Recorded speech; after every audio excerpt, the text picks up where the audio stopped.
We are I did live. live. I Oh, see. geez, I was gonna swear again. No, okay. Live. Yes, we're live. I know you always start our videos with swearing, and everyone thinks that I'm the bad one. It's not She's me. a bad influence. She's a bad influence on me. I already hit the microphone once, so we're starting. Tonight's show is going to be great. It's gonna be a You fun show. You know we're gonna have fun. Oh yeah, we're going to be talking about this book right here with Lisa Erickson, Chakra Empowerment for Women. Men, you can definitely You can listen in. We benefit. won't You can listen. penalize you. Until showtime. It is definitely geared towards men.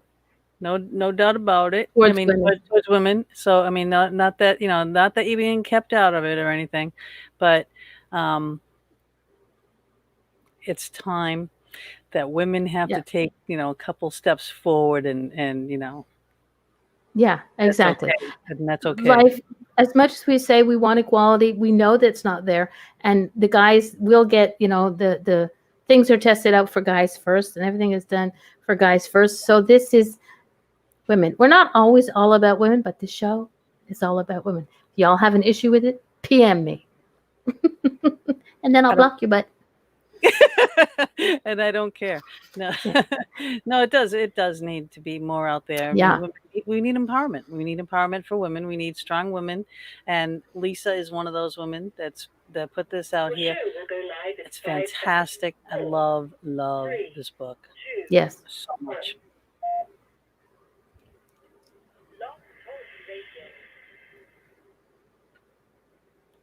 And hello, everybody. We are live. I am going to play a brief little video explaining who our guest is, and as soon as it ends, she will be right here with us.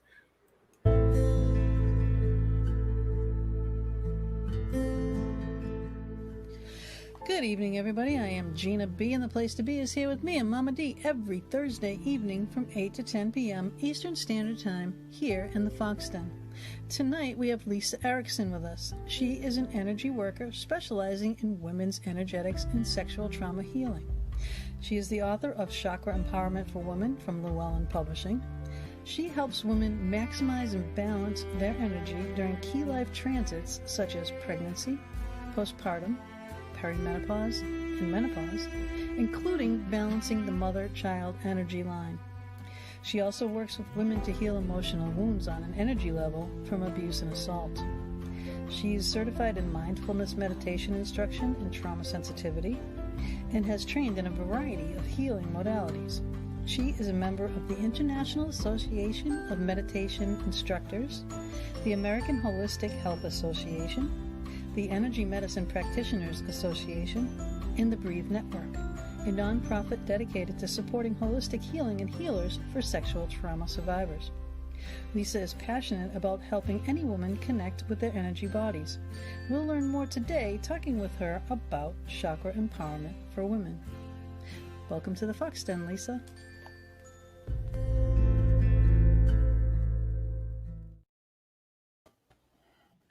And here she is, and there goes Mama. Screen. Um, Hi, everybody. Hey, welcome to the Fox Den. Welcome, Lisa, to the Fox Den. Now, we've had a couple conversations already, and I have to say to everybody, I loved this book. This book is amazing. Yay! It Thank is you. it is written for people. Actually, let me put up the not the banner, the picture of the book here, and to show you guys what it is. Okay, so that's it. Chakra Empowerment for Women. Now, this book is so well written for down to earth people. You don't Hmm. have to have already studied at an ashram for 20 years. It's not full of Sanskrit words that you don't understand. It's very, very functional. It's very, what is the word I'm trying to come up with here? It's it's Down in to your earth. down to earth for sure, but it's in your everyday life. It's relatable, so the way that she does these chapters, she goes through every chakra and what is it for, and yeah. All right, I wrote this down. Just let me grab this if I can.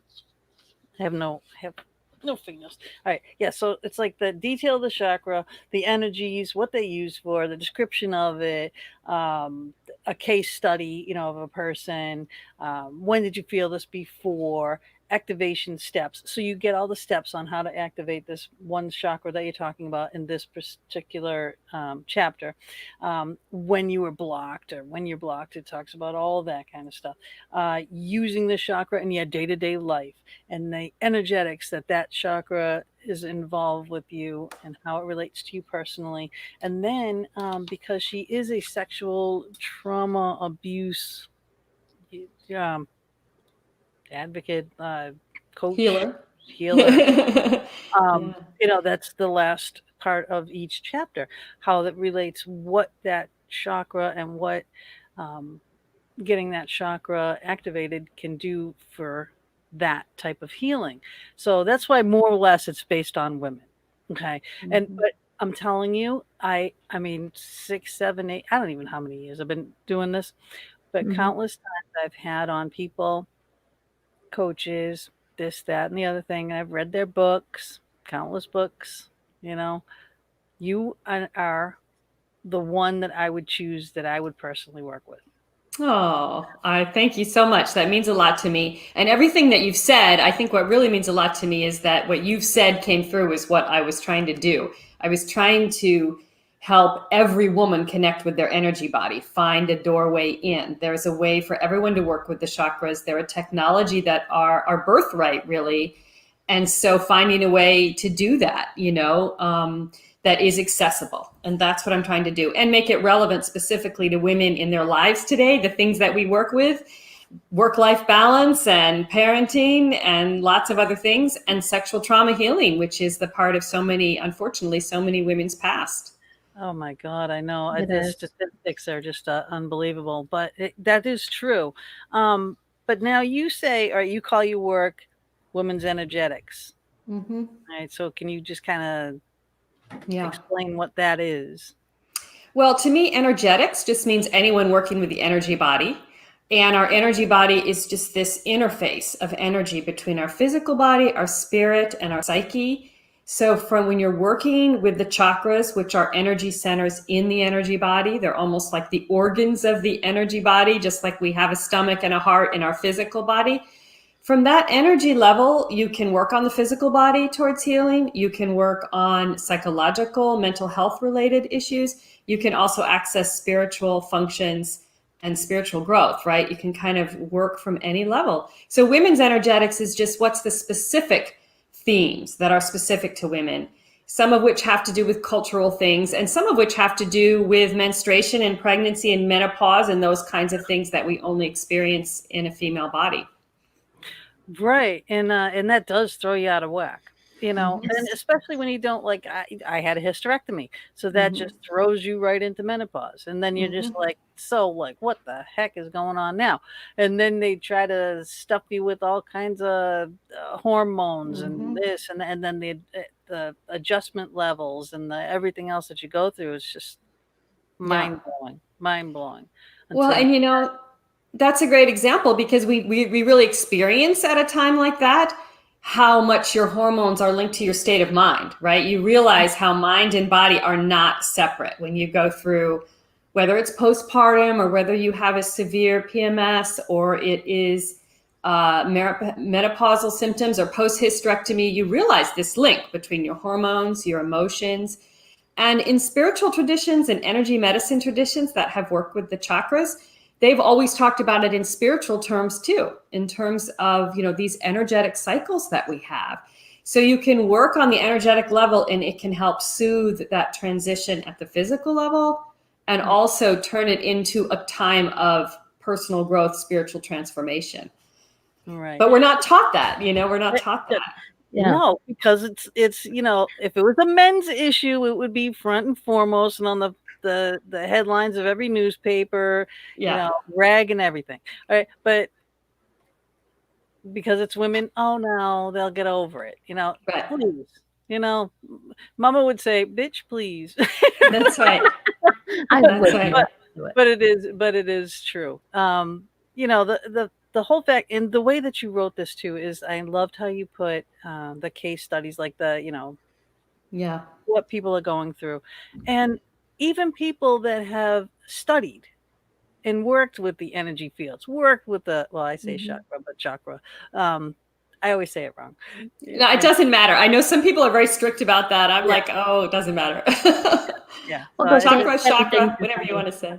yeah. those things But inside even, you. As long as you get the idea, it doesn't matter how you say it.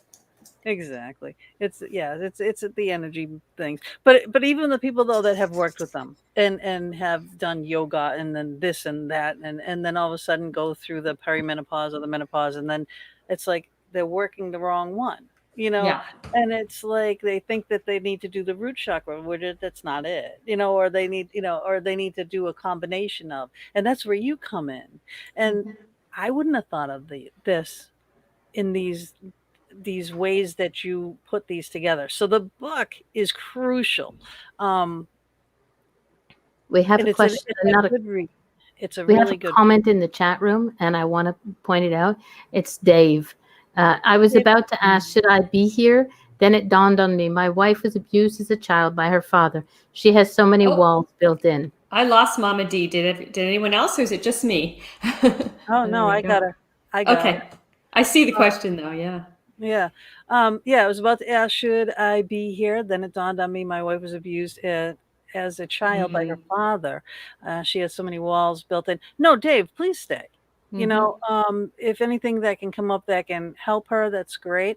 Hi, Keith. Hi, Ronnie. Dave, Jojo, I am so glad you are here, because this book, I thought of you as I read this entire book. I just, all I envisioned was JoJo in my mind. You need this book.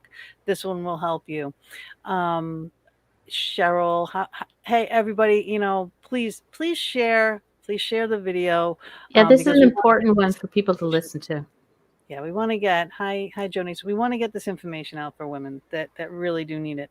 But the way that you do, that you, people that are even trained, like I said, in energy fields, when you go through these transitions, and women go through many, and it just throws you so off, and then you are working, like I said, the wrong combination or the wrong chakra, and and you put it into such easily relatable terms that you just go, oh my God, why Good. didn't I think of that?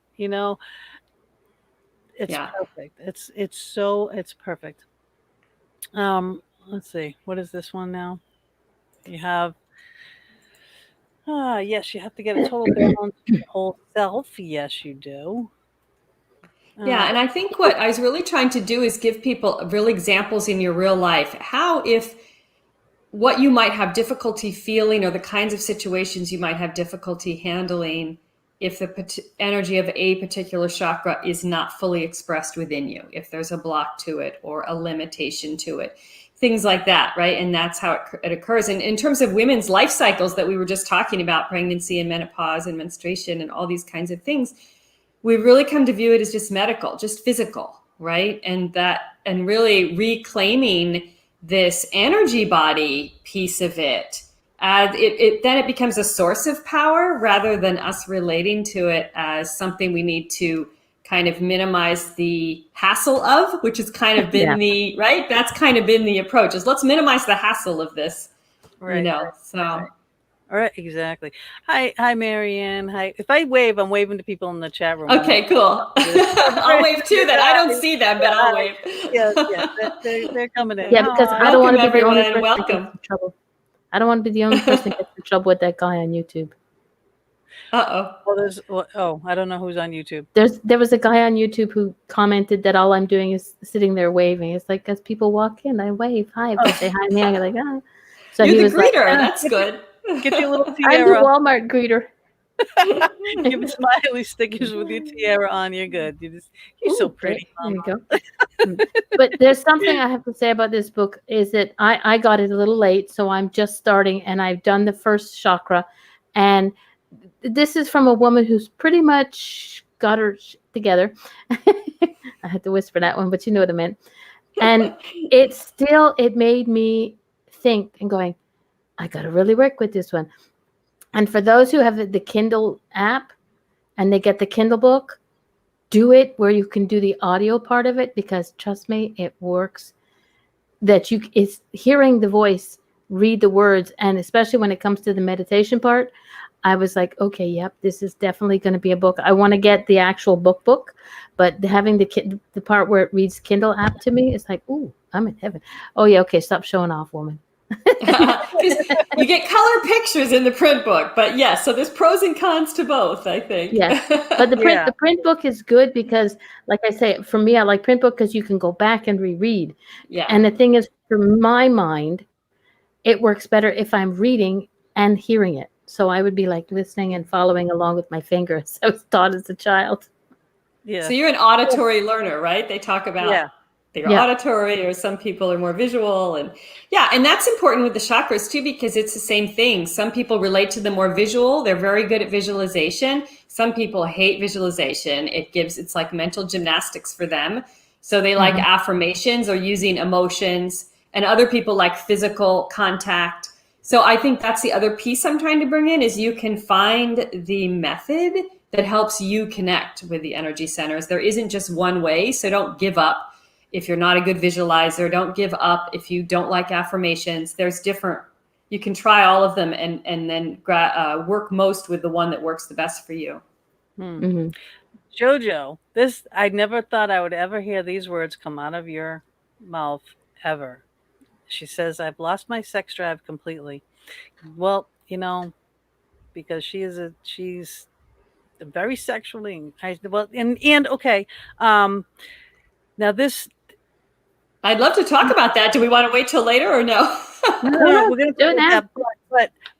But this does, like the book goes into like trans and pan and non-gendered, lesbians and everything else. So JoJo is a lesbian, and she was raped and got pregnant and had a son, and so she's gone through lots of trauma, and so she's always had issues, and I just, honest to God, I just read this and thought of her the whole time, So now you can talk about that. Well, I was curious if JoJo wants to share more about, did this happen post-sexual assault, or is this more recent with the birth of the child, or menopause, or the phase of life, so we can trace it really. All of those things can, maybe I'll just speak to all of them, because there could be other people out there listening. All of those things, it's very common for someone to lose their sex drive. So post childbirth, during perimenopause. Yeah, no, he's older. He's older now. This happened a long time ago. Just a quick note. We're having a lag, and this is a StreamYard issue. We're having a lag in a comment. So in Facebook, I can see that she had to step away for a minute, but she also had a question, but she'll listen to it after. So yeah, please go for it. Yeah. So sexual energy, especially in women, it is very much tied to the first two chakras, the root located at the tailbone, and the second chakra in our pelvis, for women, especially in the second chakra. And it is linked to our whole sense of our feminine power. And there are ways to focus on that chakra. This is the second exercise in the book, which I call Sacral Lotus, is a way of bringing the energetic side of it alive, which often is a very gentle way of helping someone get more comfortable with sexual energy. Sometimes there's a lack of drive, and sometimes there's a block on it because it's come to feel dangerous in some way. And so whether that's what you kind of have to unpack for yourself.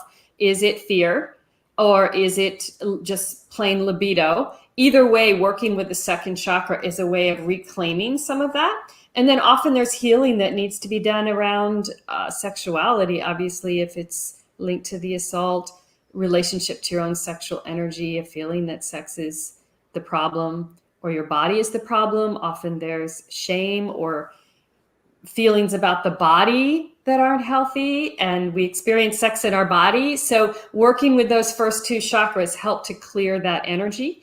And bringing forth that second chakra energy helps to reclaim sexuality as a positive thing. Now, if there's actual triggers, like being touched creates anxiety, that kind of thing, then that's a different process of working. But just in general, sexual energy is about bringing forth the second chakra energy for a woman. Wow. Yeah, and also again, like with the way that they all work together, and if you have a blockage, even if you have a blockage up here, it could, interfere with the complete flow of the system. So really, you do want to keep everything flowing nicely. Yeah. And that again is another thing, and I keep on skipping ahead, and I don't mean to do it, but that again is one thing I love about the book. It's because you don't just go, every chakra and that's it. Yeah. It's like, and then it continues and it continues on, and you add like ones for your hands, which I call like a pranic healing Yeah. type. There goes the microphone. I'm sorry if that was That's allowed. okay. But like I like how you add that for healing and healing yourself and and everything else, and I like how you said don't use it on someone else. Because that can go into yourself, which I learned that the hard way, because when I was first learning like in Reiki and whatnot, I took someone's energy. I was kind of scanning down and saw a belly issue and tried to pull it out, and it went right into me, and man, did that hurt. So I was like, you do have to learn, be careful about that. That's it. And so many women are empaths, right? They naturally take on others' energies, and anyone who's intuitive may be almost programmed to do that. So you have to learn, unless you're a professional healer and you've gone through the training, it's not your job to heal everyone. And you actually have to learn how to not take that energy in, right? Unless you're doing it by choice, which is a whole different skill set. Yeah. Okay, now Jojo says, do you have to heal all of them to feel balance, or one at a time? Yeah, well, this is both. No, but I think what I would really say is there's layers to the work. So usually if you're working through one particular issue, like sexuality, right, or self-esteem, or lack of confidence, or not being able to speak in public, or sometimes you have one thing you want to work on for a while, then I recommend working with just one chakra and for a period of time, and you're doing one of these activations every day for say 30 days. Or if you can't do it every day, maybe you're doing it 3 times a week for 6 to 8 weeks, for a little longer period.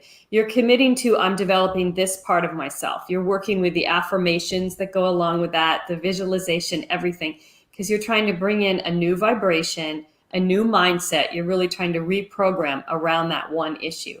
But then for overall health in your life, you want to do some development with all of them, develop some capacity to activate all of them, because we work with all of them in our daily situations, right? And then it's like, I'm walking into a situation where I need more confidence. I'm going to focus on my navel. I'm about to speak in public. I'm going to focus on my throat. Oh, I'm trying to see something clearly. I'm trying to make a decision. I'm going to focus on my third eye. I'm about to have a difficult conversation with a family member. I'm going to focus on my heart. So you, at some point, it's helpful to learn how to activate all of these so you can really bring into each situation the energy that you want to bring to it, rather than it just kind of feeling out of your control. But one thing I wanted to mention is there's a lot of talk these days about all your chakras are open or closed, and I think that's one way of talking, but that's almost just like the surface level. Like, did you take a shower today, right? Like if you take a shower, you're clean today. You can kind of do a good yoga workout and your chakras are clean for the day, but that doesn't mean all the problems on all the layers of the chakras are completely unblocked. So there's layers. There's the layer that's kind of linked to our physical body, basic health. Then there's these deeper psychological, emotional patterns. And a lot of this book is more about that. And then you're not so much talking about, are they all open or closed? You may be working on a subtler level, themes related to one chakra for a longer period of time in your life, depending on what's going on in your life at that time, what your challenges are. Right. Yeah. It's like maintenance. Everything is maintenance. But when you read the book too, I read the book for the show. But I'm going to go back to read the book for me personally, because now I know where my areas are that I need help with. And at the beginning of every chapter, it says, this is for this energy field, for these types of situations, for this, where to go. Right. Yeah. And you'd never know on a day-to-day basis. You could be perfectly aligned and, oh, yes, I am wonderful. And namaste, everybody. Okay. Yeah. But you walk into a shit show at work, and that's right. everything happens and falls out of whack, and you don't know, and PayPal doesn't pay you but back. to have the knowledge of that book, you know exactly what you need to work on Yeah. to get back into balance. So that's the plus. That is what I love so much about this book, because it's simple. Good. It's very easy. It's there. Hi, Nicole. Marianne Menacuzzi, she says, I have fear and low self-esteem. So to me, this is the first chakras you would focus on is the root chakra and the heart chakra. Root really has to do with feeling safe and secure in our body. And if we have generalized anxiety, if we have past trauma that's led to that generalized anxiety, or it could be other kinds of things that have brought about that anxiety, what we're trying to do with the root chakra is create practice, really, feeling safe in your body.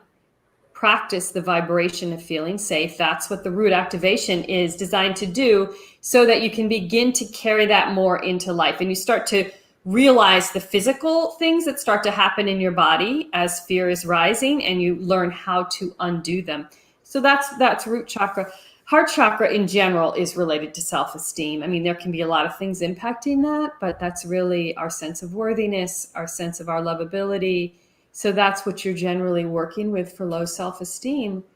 And again, you're working it on a psychological level too, but just sitting there for a couple minutes a day, trying to bring forth these feelings and feel them. It's like practicing anything else. Losing my ears. You practice something, you get better at it. You practice the piano, eventually you have muscle memory, you can play a song from memory. You practice bringing forth these particular vibrations, it eventually starts to shift your neural circuitry in your body, and you can feel it more regularly. Right. And and Ronnie puts in, it's something you have to work on every day. I learned that from Paul, and she's talking about psychic medium Paul Francis, and he is a wonderful guy. Yeah. If you've never seen him, you should check him out. And she says, I do this every day, which is wonderful. That's great. That's fantastic. Exactly. And this, just a lot of people, again, I've read so many books, and so much of it is just kind of a little too complicated, or a little too time consuming, a little too technical. Yeah. This is more matter of fact. This is simpler. Yeah. Well, I was trying to modernize it too. That too. So much of the chakra stuff, it comes from ancient energy medicine traditions and ancient spiritual traditions. Those are the two. And there's a lot of amazing exercises you can do tied to physical health and tied to spiritual awakening. But that's not necessarily like, what do you do when you're going into a work meeting and, someone is picking a fight with you, right? It's like, right. Yeah. So this book, I was trying to go there. Like, what do you do? How do you work with your energy field right in that moment? What can you do to feel like you're activating your boundaries, getting centered, speaking authentically? That's where I was trying to do. Yeah. And the boundaries is a big thing too. That's one for JoJo too. She needs the work with the boundaries. JoJo, you need the book. I'm telling you, this is the one. This is the one that will help so many. I hope so. I know so. I was just gonna. What the heck was I just gonna say though? Oh, I hate when I do that, Mama. Ask one of the questions. I gotta try to remember what the She's gotta bring back the shiny object. Okay. Oh, I know what it is. Go ahead. I know what it is. I remember. Go ahead. Shiny object. Also like, yes. Well, it's shiny object of the book, but I also like how you talk about the second skin, and that's kind of like a culmination. Once you get through all the chakra work and the second skin that you're putting up, I think of that as my grounding, and I just never thought of it as a second skin, and I love that analogy. I just, it's like, that's perfect. So when I'm grounding and I fill up the space around me, and there goes that microphone again, I gotta move it away. I'm Italian. So I envision, all the energy staying in my little bubble, but it's my bubble. I never thought of it as a skin, and a skin can be thickened. Yeah. Exactly. And I think that's something, there's a lot of writing about empaths these days. What does it mean to be empathic? But sometimes some people, when I speak to them about it, it's like they've internalized a lot of disempowering messages around it. Like to be sensitive, to be empathic, to be intuitive is like a problem. You're too sensitive for the world. You need to just protect yourself. It becomes all about protection. So what I was trying to do with Second Skin is say, no, you can take control of your energy field and with practice, become intentional about what comes into your body or not. If you're picking up other people's emotions a lot, you can work with your root and your navel chakra and create this, this visual of this second skin around your body. And that visual shifts the way your energy field is functioning. And it's intentional. And then you if you practice that with time, you won't do that anymore. But then the second part of the work is realizing like what psychological patterns do you have, like people pleasing or feeling like you're responsible for everyone, that make you let go of your barriers and start taking people's stuff on again, right? So you have to do that piece of the work too.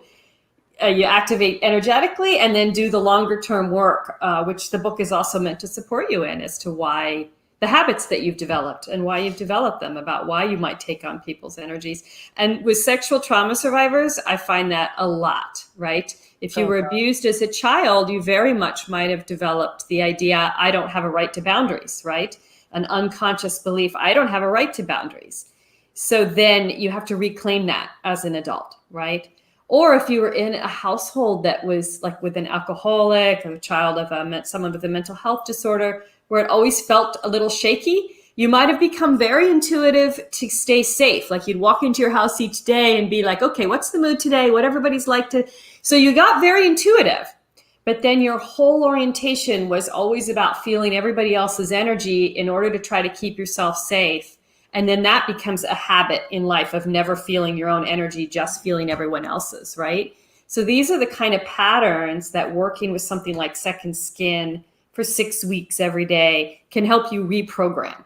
That's kind of, what I'm trying to do there. Amen. Good. Amen. So this is the book and the seminar website is Chakra Empowerment for Women. Her private practice and coaching is enlightenedenergetics.com. You can look at her up on the Facebook page, which is the www.facebook.com/mummymystic. And she's also on Twitter and on Instagram. So between Facebook, Chakra Empowerment, that's the book, the book Facebook page. Yeah. And we got more. We got Instagram. I know. Instagram.com. They're all in the chat room. All the links are in the chat room. Oh, thank you, Mama D.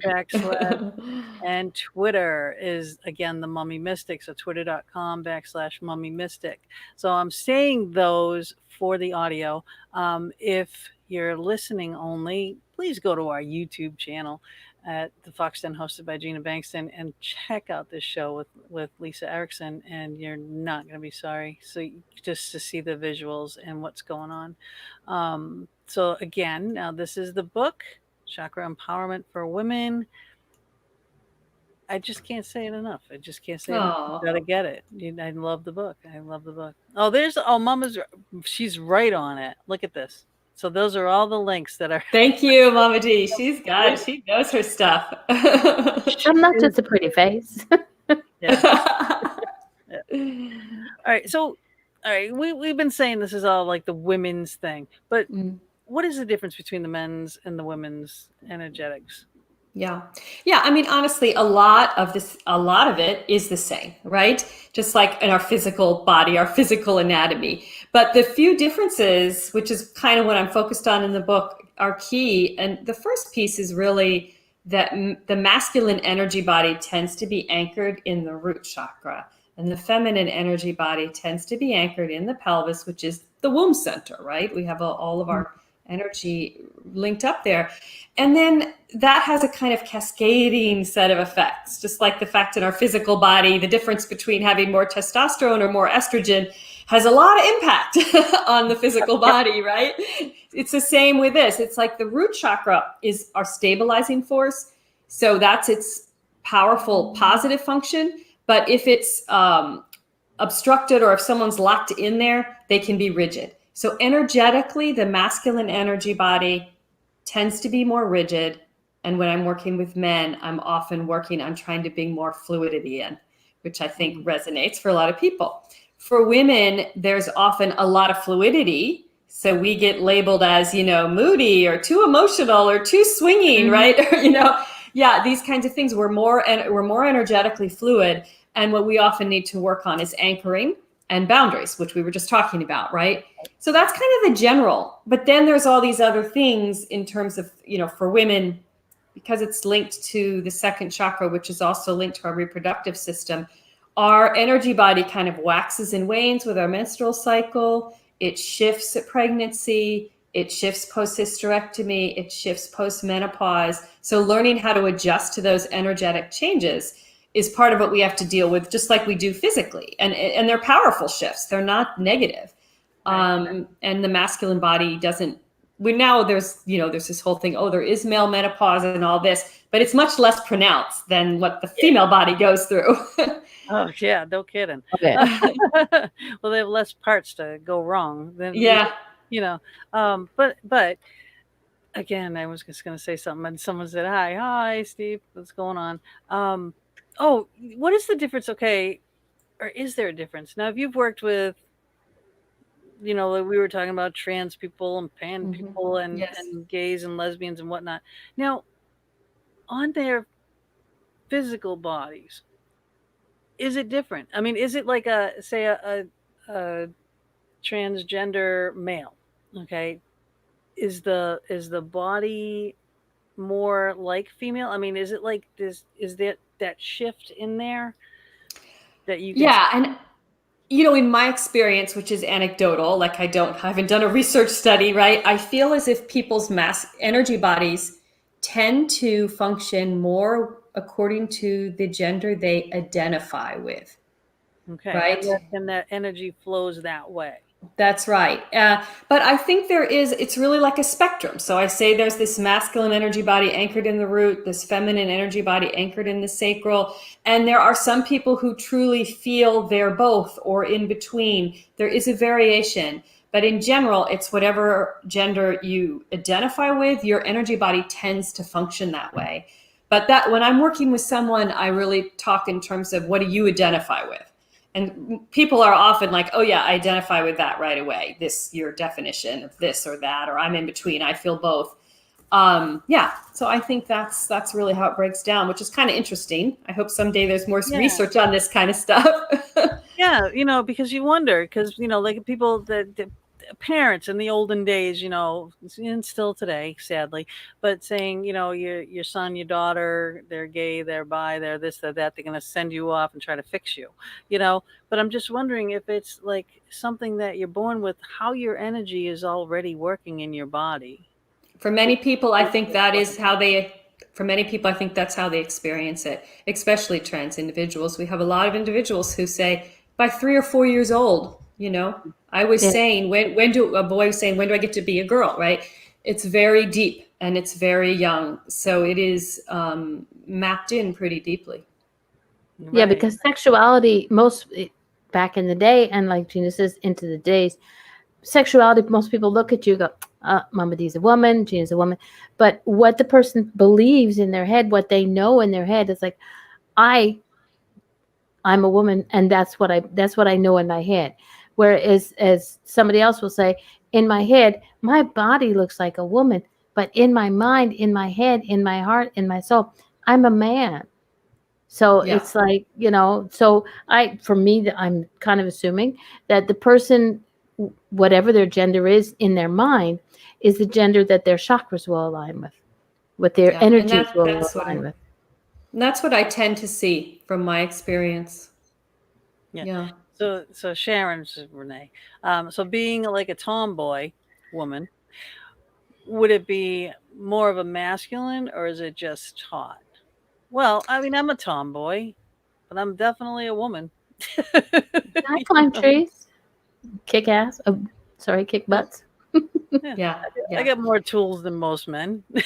I know how to use them all, you know. But that doesn't mean I'm any less of a woman, you know, or I don't feel, you know. Yeah. I think it's all about someone's identification with traits. As you know, we often call little girls as tomboys, or and then it's like, is that it's different being a tomboy because it just, you know, it feels fun to you, and it's a denial of being a girl, or worse, versus embracing it as your expression of yourself as an individual, right? And the point of this isn't to sort of say, oh, men and women, only women can own these traits and only men can own these traits at all. It's really so everyone can own all their traits. I mean, the flip side of this is allowing women to truly own their masculine traits and men to truly own their feminine traits. It's opening up. But from the place of healing, we have to start from where we are now, right? And from the place of our feminine transits, we can't deny what our body is doing on a reproductive level and the energy, you know, cycles of that. So I don't necessarily think of it in terms of personality traits. It's sort of a level down from that. So you can be fully in possession of your feminine power and present in a way that the world culturally considers to be a tomboy or masculine. That doesn't mean you don't own your feminine power, right? So it's not so much about the outer presentation. It's more about owning all the different. But you could also present as very feminine, but hate your feminine power, which unfortunately is the case for a lot of women, I would say, in our culture, because it's so objectified. They're not really owning their feminine power in a positive way. So it's more inner. Good. Jojo, you're back. Renee says, cool, thanks. Sharon, that's Sharon, is Renee. Okay. Goodbye, Ronnie. Thanks for joining us. She has to go. So Jojo's back. Jojo, you're gonna have to watch back on a lot of this, because we were talking about you, things for you. But hey, if you want to call in, you can call in. I mean, I can put up a phone number if you really wanted to call in. Okay, so you could do that, which we wouldn't be, you know, putting aside. Let's see. Where do we want to go from here? Mama, you got a question that you wanted to ask before? Yeah, somebody who doesn't ask. Check out my questions. Based on the differences, how do you recommend women work differently with their energy body, particularly her chakras, than a man? Yeah. So usually it's in the first phases for a woman, we're going to be working on grounding and relationship to body, which is root chakra, and boundaries first and foremost, and then move on from there into issues that are more specific, like low self-esteem, or I can't speak in public, or chronic anxiety. But the first step is almost always relationship to body and energetically, and your lower body, and that first and second chakra, and really feeling anchored and solid, exploring ways that you might not feel present in your body. And for sexual trauma survivors, like ways that you may have developed for leaving your body, right? For like disassociating from your body as a survival mechanism. And energetically, like you might think, oh, well, then that person would be really good working with their chakras because they're really linked into the energetic planes, right? But it's kind of the opposite. You have to be, the chakras are linked to the body. So to really get the full power out of them, you have to be able to stay present. And so a lot of times it's about learning how to heal the patterns of disassociating. Same with intuition. Like people think, oh, intuition, it's all about going out to another place. But if someone just does that, it actually becomes really dangerous over time, right? You have to be able to stay fully present. Yeah. And I'm sure in your work, you see that all the time, the importance of that. Oh, absolutely. That was one of my favorite chapters in the book. Good. Which was the third eye, and all about the intuition and everything. Let's see. Okay. I was just going to put that up. She says she disassociated for years. That's from Jojo. Yes. I'm so glad that you're back. Oh, were you going to take it down? I'm going to take it down. There you go. But Jojo, you know, I really think that you should maybe even get in touch with her for like coaching. But first and foremost, You got to read the book. Yeah. You got to get the book, because I know you will relate. Everybody will relate as soon as you're reading. I mean, because it Hmm. goes through every body type, every situation, everyday life situation that you could possibly imagine. Almost, it's in there. And also, she says, this isn't like the end all be all. It's not that. Like you might need still a medical doctor. You might, you can't Yeah. rely on this completely and totally. This is like, this is a tool and one that you use every day, and again, like she said, with practice, you'll get better. Yeah. You get better. But the more you read it, like I said, I read it for the show, Jojo, and now I'm going to read it for me, That's because great. I know where I want to go with it. Yeah. So, those are the basic things. Now, how does this connect to the divine feminine, sacred Mm. feminine, feminine power, and other female centric Yeah. Which in the age of Me Too, right? This has been everything? big talk, right? Rise of feminine power. Yeah. Right? This is what the last few years it's been a big theme. What does that mean? Everything. And I think we've put a lot of focus on the external, gaining access to power for women in politics, in business, making a level playing field, all of which is extremely important and needs to still unfold, right? But really, for me, this is about an energetic shift. We are all connected, and it's really about changing these imprints, our relationship to feminine and masculine energies. We've sort of divided things up, like these traits are masculine and these traits are feminine. And when we entered, as feminism grew, the emphasis was really about how do we make being a woman less of a liability? So it's like, it became like a source of pride in some circles, like how fast can you come back from pregnancy, right? Like how short can your maternity leave be, right?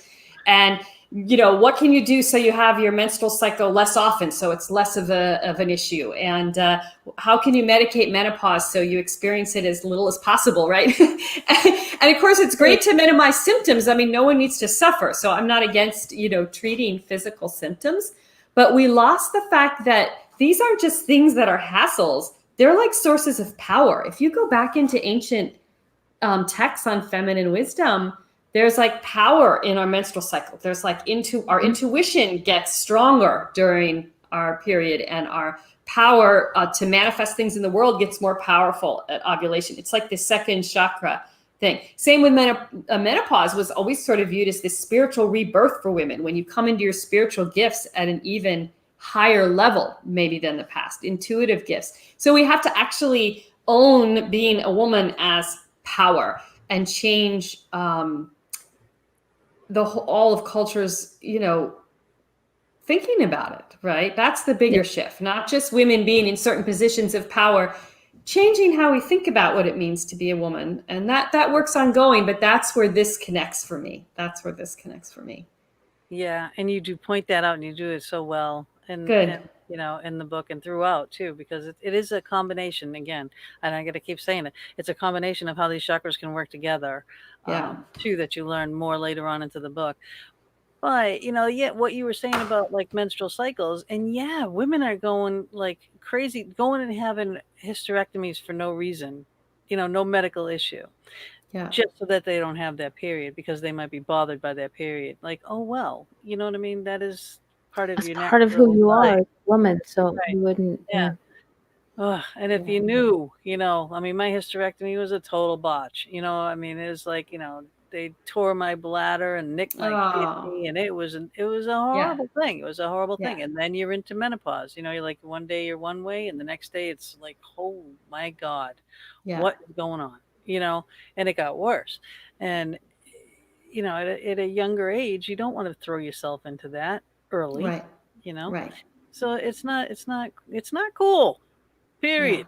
Right? Yeah. Be a woman. If you're a woman, be a woman. But they do in the cycles, the power is there. I mean, if you're the witches, you go back in the witches, and That's right. the most powerful things that they can use is menstrual blood on certain things. And then they're not bad things. Some witches are bad. I mean, there are good witches and bad witches. Yes, there are. There are good people and bad people. Yes, there are. Okay. But the blood is used in rituals, and it just has so much more power in it, Yeah. That's, And everything, we have to take everything one step at a time. You can't rush things.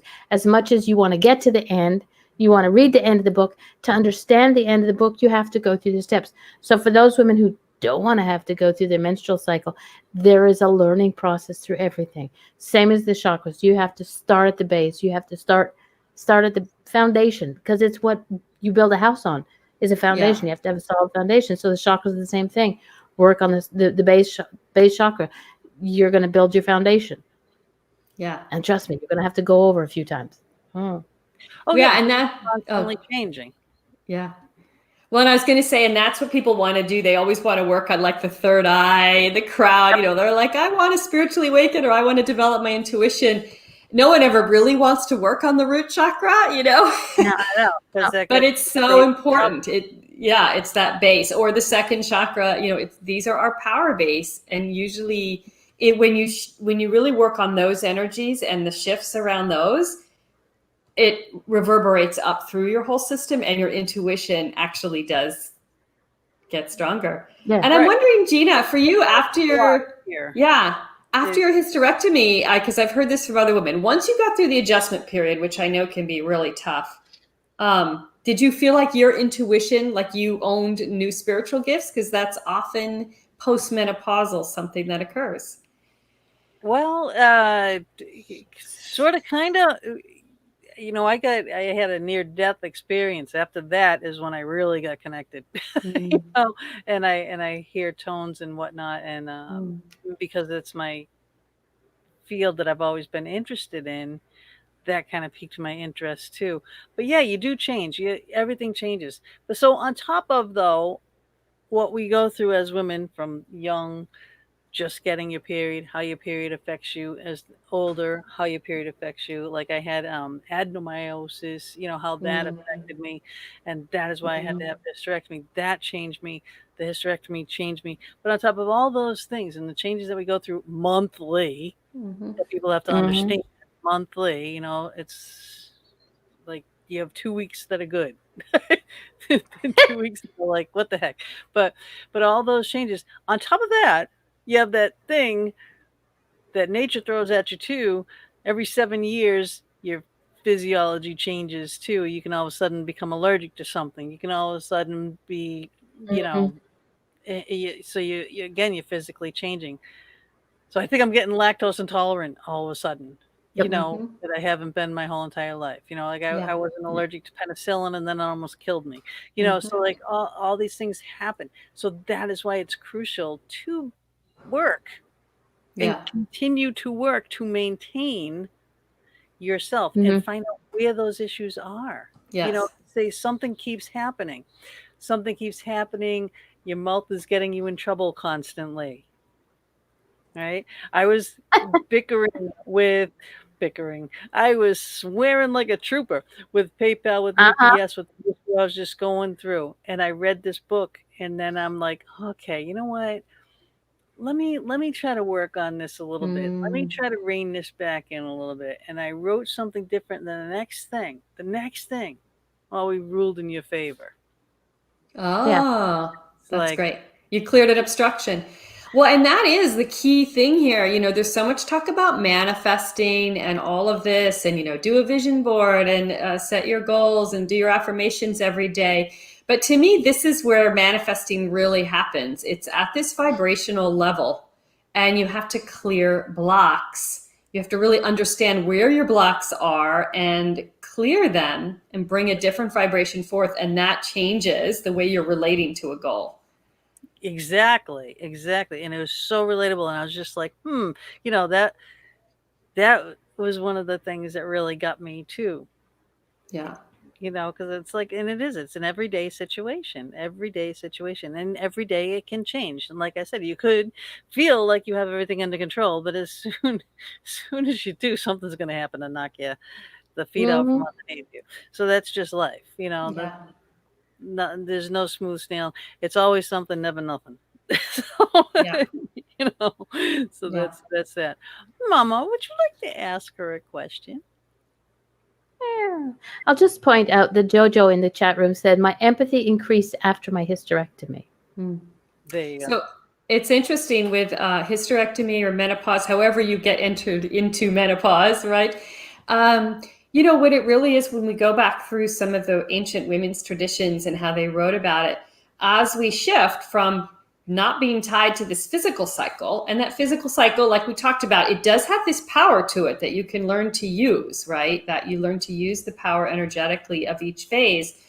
But we've been tied to that for 30, 40 years, right?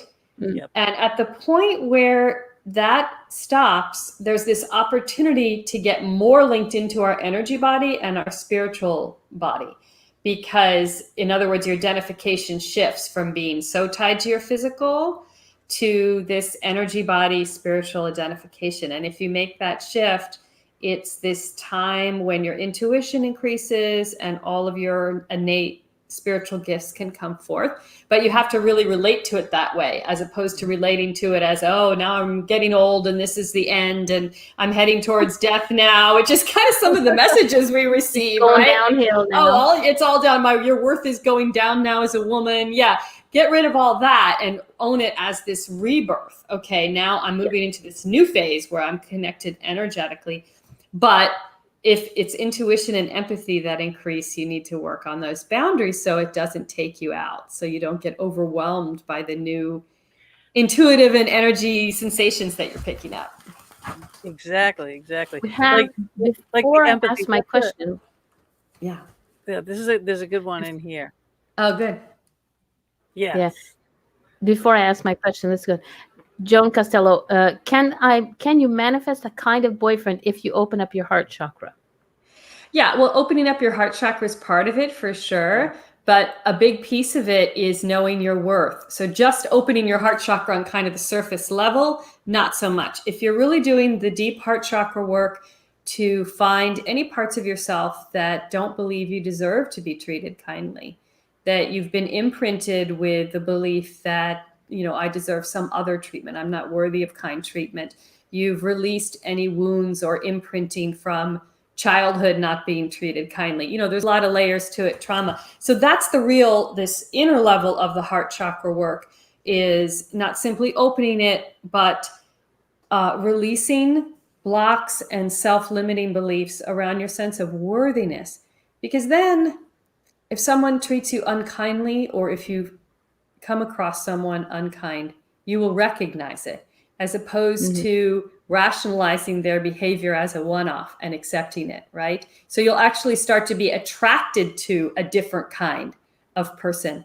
And it's so interesting because I tell one story about this in the book, from a woman who all of a sudden, once she went through this work and she worked on herself for quite a bit of time, then she ended up developing this relationship with her neighbor who she had never been attracted to before. And it really was like he was too nice of a guy, right? She couldn't be attracted to him while she was still caught in some of these old patterns. She didn't think of it that way, but as soon as she realized, oh, he's right here. It's not always that way. It's not always that simple, but it is about, it's not just about attracting, it's about changing who you're attracted to, because your sense of your own worth has shifted and changed.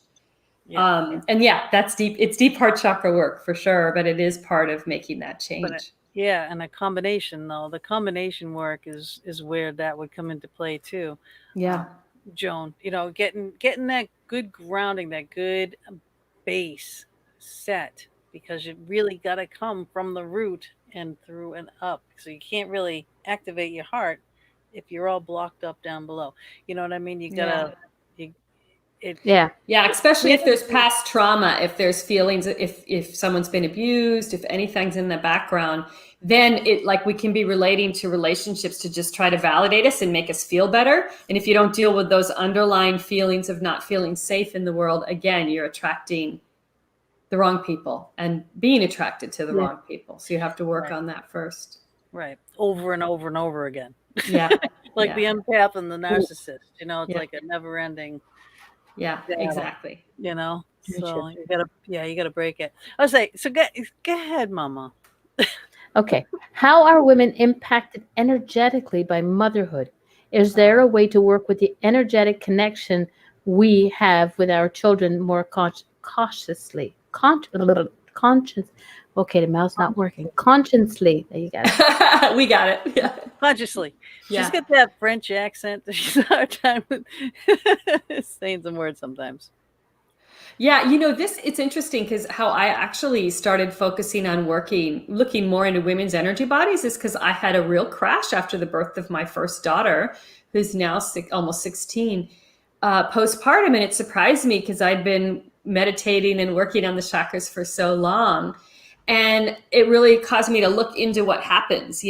You have this new line to this energy line that's very unique. There's no other energy line like it to another being. And you are sharing energy, especially in those early days. And we have to learn how to manage that, how to learn to close that line and bring energy up, because all our energy kind of gets pooled down in the second chakra, down in our pelvis at that time. Learn how to bring energy up again into the other chakras. So there's some techniques in the book around that. And learn how to manage this mother-child energy line so that we are really, when our child is safe, we can close that door and replenish in the way that we need to. So those are some of the big things around working with the mother-child energy line, for sure. And that line is for life. As we all know, all of us with mothers know. Oh, yeah. That line is for life. Oh, yeah. But it should be dormant by the time you're an adult. So part of the art of being a parent is allowing it to go dormant and not continuing to kind of grasp on to letting your child become more energetically independent for their own sake. Yes, Yeah, for their own sake. Yeah, well, for everybody in the household. For your sanity. And then, on that note, we are going to take our little break. So our little 3-minute ad will play now. We'll be right back. Please, everybody, while we're gone, watch the ad, but share the video. All right? Thank you. We'll be right back. Thank you.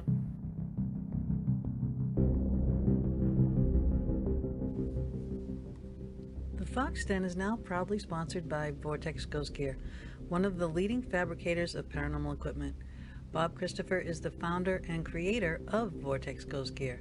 He has decades of investigating, starting with his team at NEPA, and as lead in the popular local TV show Ghost Detectives, he has experience of how spirits could be seen or heard. Using this knowledge, he has manufactured equipment for specific scenarios of spirit manifestation and communication. He is the only manufacturer of the popular lifelike trigger prop cats and dogs. Using proximity meters wired to lights and sound, these prove to be highly effective communication devices in the field of study. The HTO, another Vortex exclusive, allowing specific items to be the highlight or trigger of your investigation. For example, place the item on a metal tray or attach directly to any metal object such as keys or glasses that continue to go missing or moved. Ask the spirit to touch the item. The HTO will light. It has a sound option as well. This device was used in Travel Channel's Ghost Nation with great results. The Dome, a static detector, can be the most useful device in your gear bag. This is to back up the theory that the spirits manifest using static electricity. Using several, you can track a spirit, for example, walking down a hallway, setting off each as it passes. The geophone detects vibrations. This is another way to track movement. If a claim is footsteps in the hallway or stairwell, set the sensitivity and place the device in that area. Its band of lights will show a range of vibrations from the slightest tapping, lighting only a few lights, to the loudest thumping, lighting the entire range. The Easy Scan ghost boxes are very popular due to the ease of use. They are custom decorated to the individual or team using them. Bob programs and uses an Arduino-based computer scanning FM waves to potentially communicate with the spirit realm in real time. Every box is unique and all custom hand decorated by Gina Bankston. The V-Pod has a special place for those who love the idea of REM pods. Use this sleeker, smaller, easier to transport device. It is a must-have in your gear bag. Take your investigating to the next level with many of Vortex Ghost Gear's unique and custom creations by Bob Christopher. Visit www.vortexghostgear.com to view all the products and get your equipment today. You can also investigate with Bob and Gina with ghostly excursions, taking people to some of the most haunted locations in the USA. Visit www.ghostlyexcursions.com and join us on our next adventure.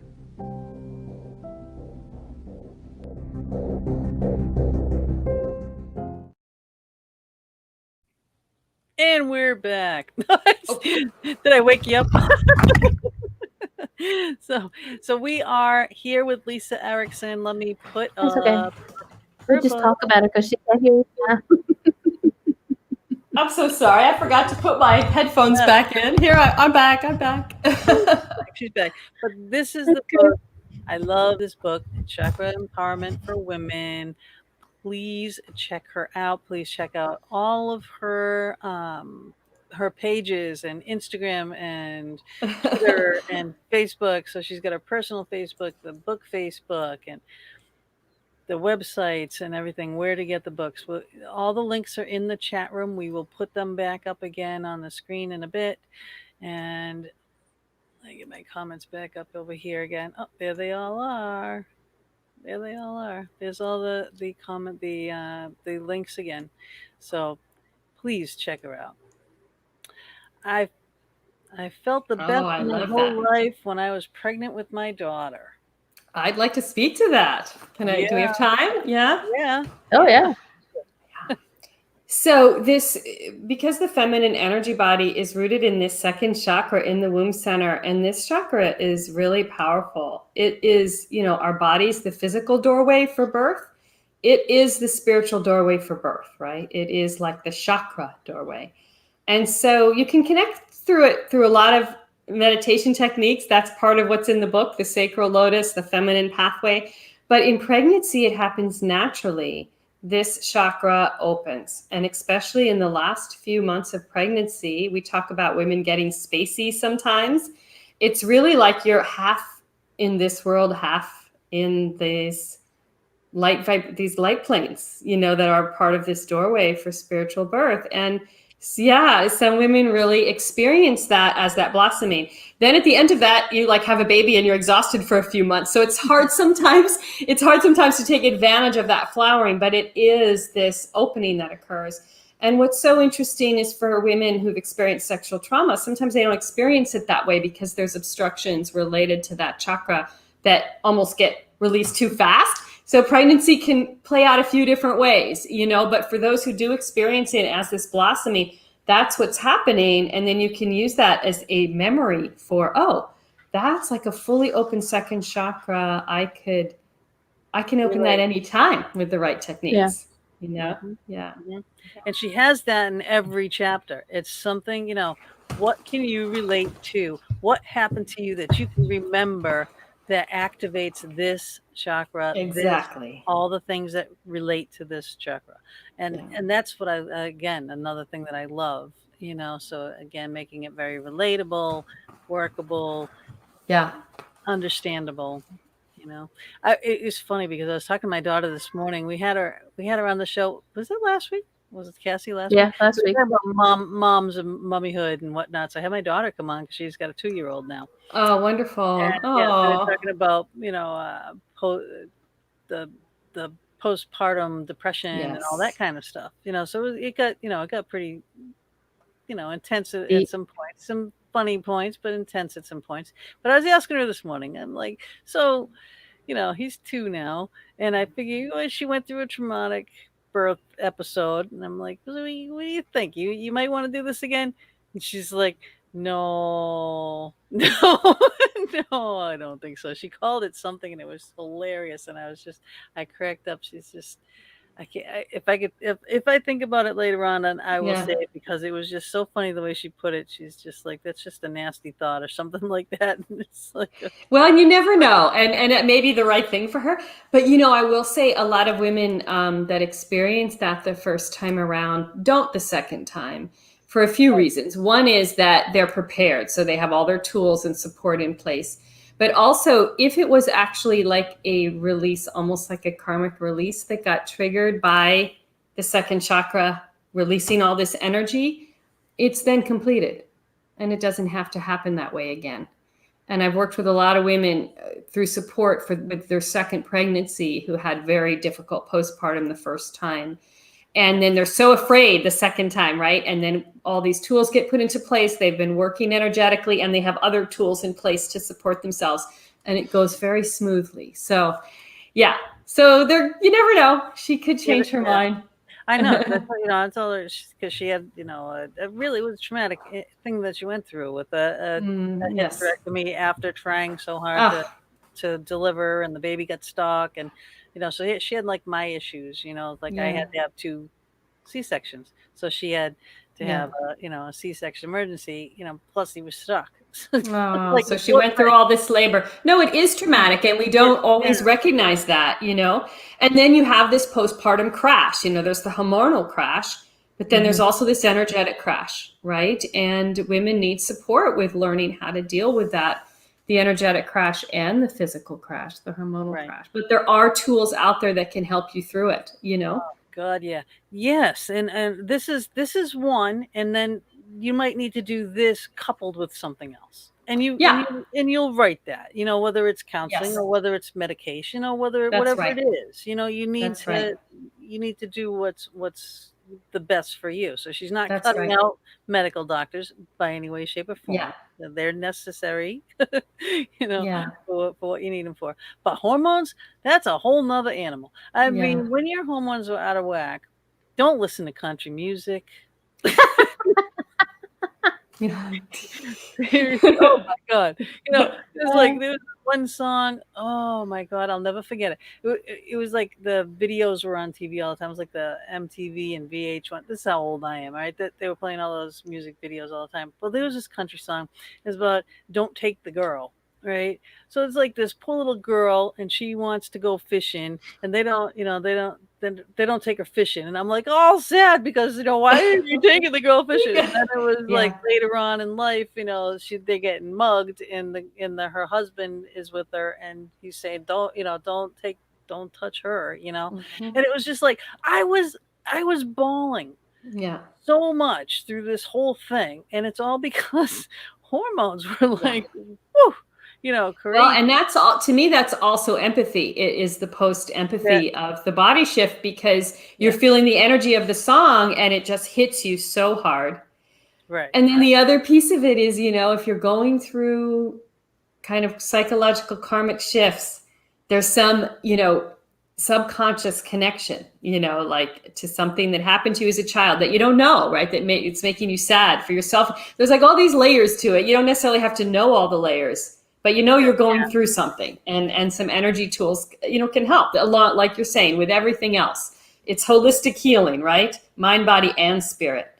So finding the right combination of tools for you that work. Right. Right. And once you learn like all the chakras separately, and how to work a combination, the energy coming up is one thing, the energy going down is another thing. The second skin is a critical layer. Yeah. I really do believe, especially if you're going through something like that, with the empathy is coming into play, because that's going to help you to protect you. And to anchor you and protect you. Yeah. Exactly. And so you're not going to absorb all that, know. And then I like, and the pushing up. We'll get to it. Okay. Let's see what we got going on here in the chat room. First you're off, talking about the books. I just moved up. Joan wants the audio book. I said, get the Kindle version. I said, because Kindle allows you to do audio. So, and it's great. Like for me, I have to do it in the ear. I have to do 2 ways. I have to be able to hear it and read the words at the same time. So you can do that with the Kindle version. So get the Kindle version. Right. And Darian, hi Darian, nice to see you in the chat room. I don't know when you popped in, but I'm glad you're here. Just now. What happens to you a lot? I'm not sure, because we went through a whole bunch of things. Crying at the videos, or and you definitely Sharon says interesting. I have to get to look. Yeah. Well, wonderful. Also too, now she helps you on the website. She does more things than just this book. And well, what time we got? Well, we can talk about it now. You have another book that's going to be coming out, and let me put this up here. Here we go. This will be your next one. The Art and Science of Meditation, how to deepen and personalize your practice. So when is that coming out, and what's that going to be about? And can I have you on my show before we come back on the show? Absolutely. I'll go on any shows with you guys. Absolutely. Yeah, I mean, that book is supposed to be out August 8th. I think there's some printers are behind, so I actually haven't gotten an update of when it'll actually ship, but you can pre-order it now. And it is a very different book because it's not the energy work piece that I do. It is a more general book about meditation because I have meditated for 35 years in 2 different traditions with teachers, as well as being certified in a few different techniques. So this is like, originally Llewellyn had asked me to write as part of a series, Meditation Beyond Beginners, right? Because they have a meditation for beginners. This was Beyond Beginners. Then they dropped that series and the name changed to The Art and Science of Meditation. But it's really meant to be a resource guide. Each chapter is a different topic related to meditation. And especially if you've dabbled in meditation, but you're self-taught, this is a way to kind of deepen and get a little history and get an idea of ways to work through different hurdles that you might encounter, that kind of thing. So that's what that book is, but it's not an energy work book. So they're kind of 2 separate topics. That's cool. But I need the meditation book. There we go. Cool. Good. I need that one. Good. Great. I'll come back and talk about that one for sure. Yes, definitely. Absolutely. I mean, even if we did, because like right now, I think I'm booking in next March next year. You're into at least February. I could get you earlier. We could do a special time, like if you're available, like maybe on a Tuesday night or something like that. We could do a special show. Yeah. Even March is good because this is 6 months after Chakra Empowerment came out, and that would be 6 months. It takes a long time for a book to ramp up. Get out there, right? Yeah. Right. Yeah. Well, we will definitely book you. So yay! Right. We'll put you in March. Okay. Awesome. And we'll promote the book like nobody's business, so we're good. You guys are. You're great. I know. You're like great. Well, I'm passionate about what I really like. Good. Yeah. Because we talked about this earlier, and that was like the first thing. It wasn't even I don't even think I said hi. I'm like, I love your book. Like this lady's gonna think I'm nuts. But I really. Well, that's a generosity. That's an open heart chakra, right? It's like a generosity to want to share things but I appreciate that energy for sure. Awesome, because I do. I read a lot. I go through a lot of this. We have a lot of people on the show, and and sometimes it's good. I mean, everyone has their levels, and if they're, if they've studied in an ashram for 30 or 40 years and they can understand this one, good. Yeah. But I haven't, so not Don't good.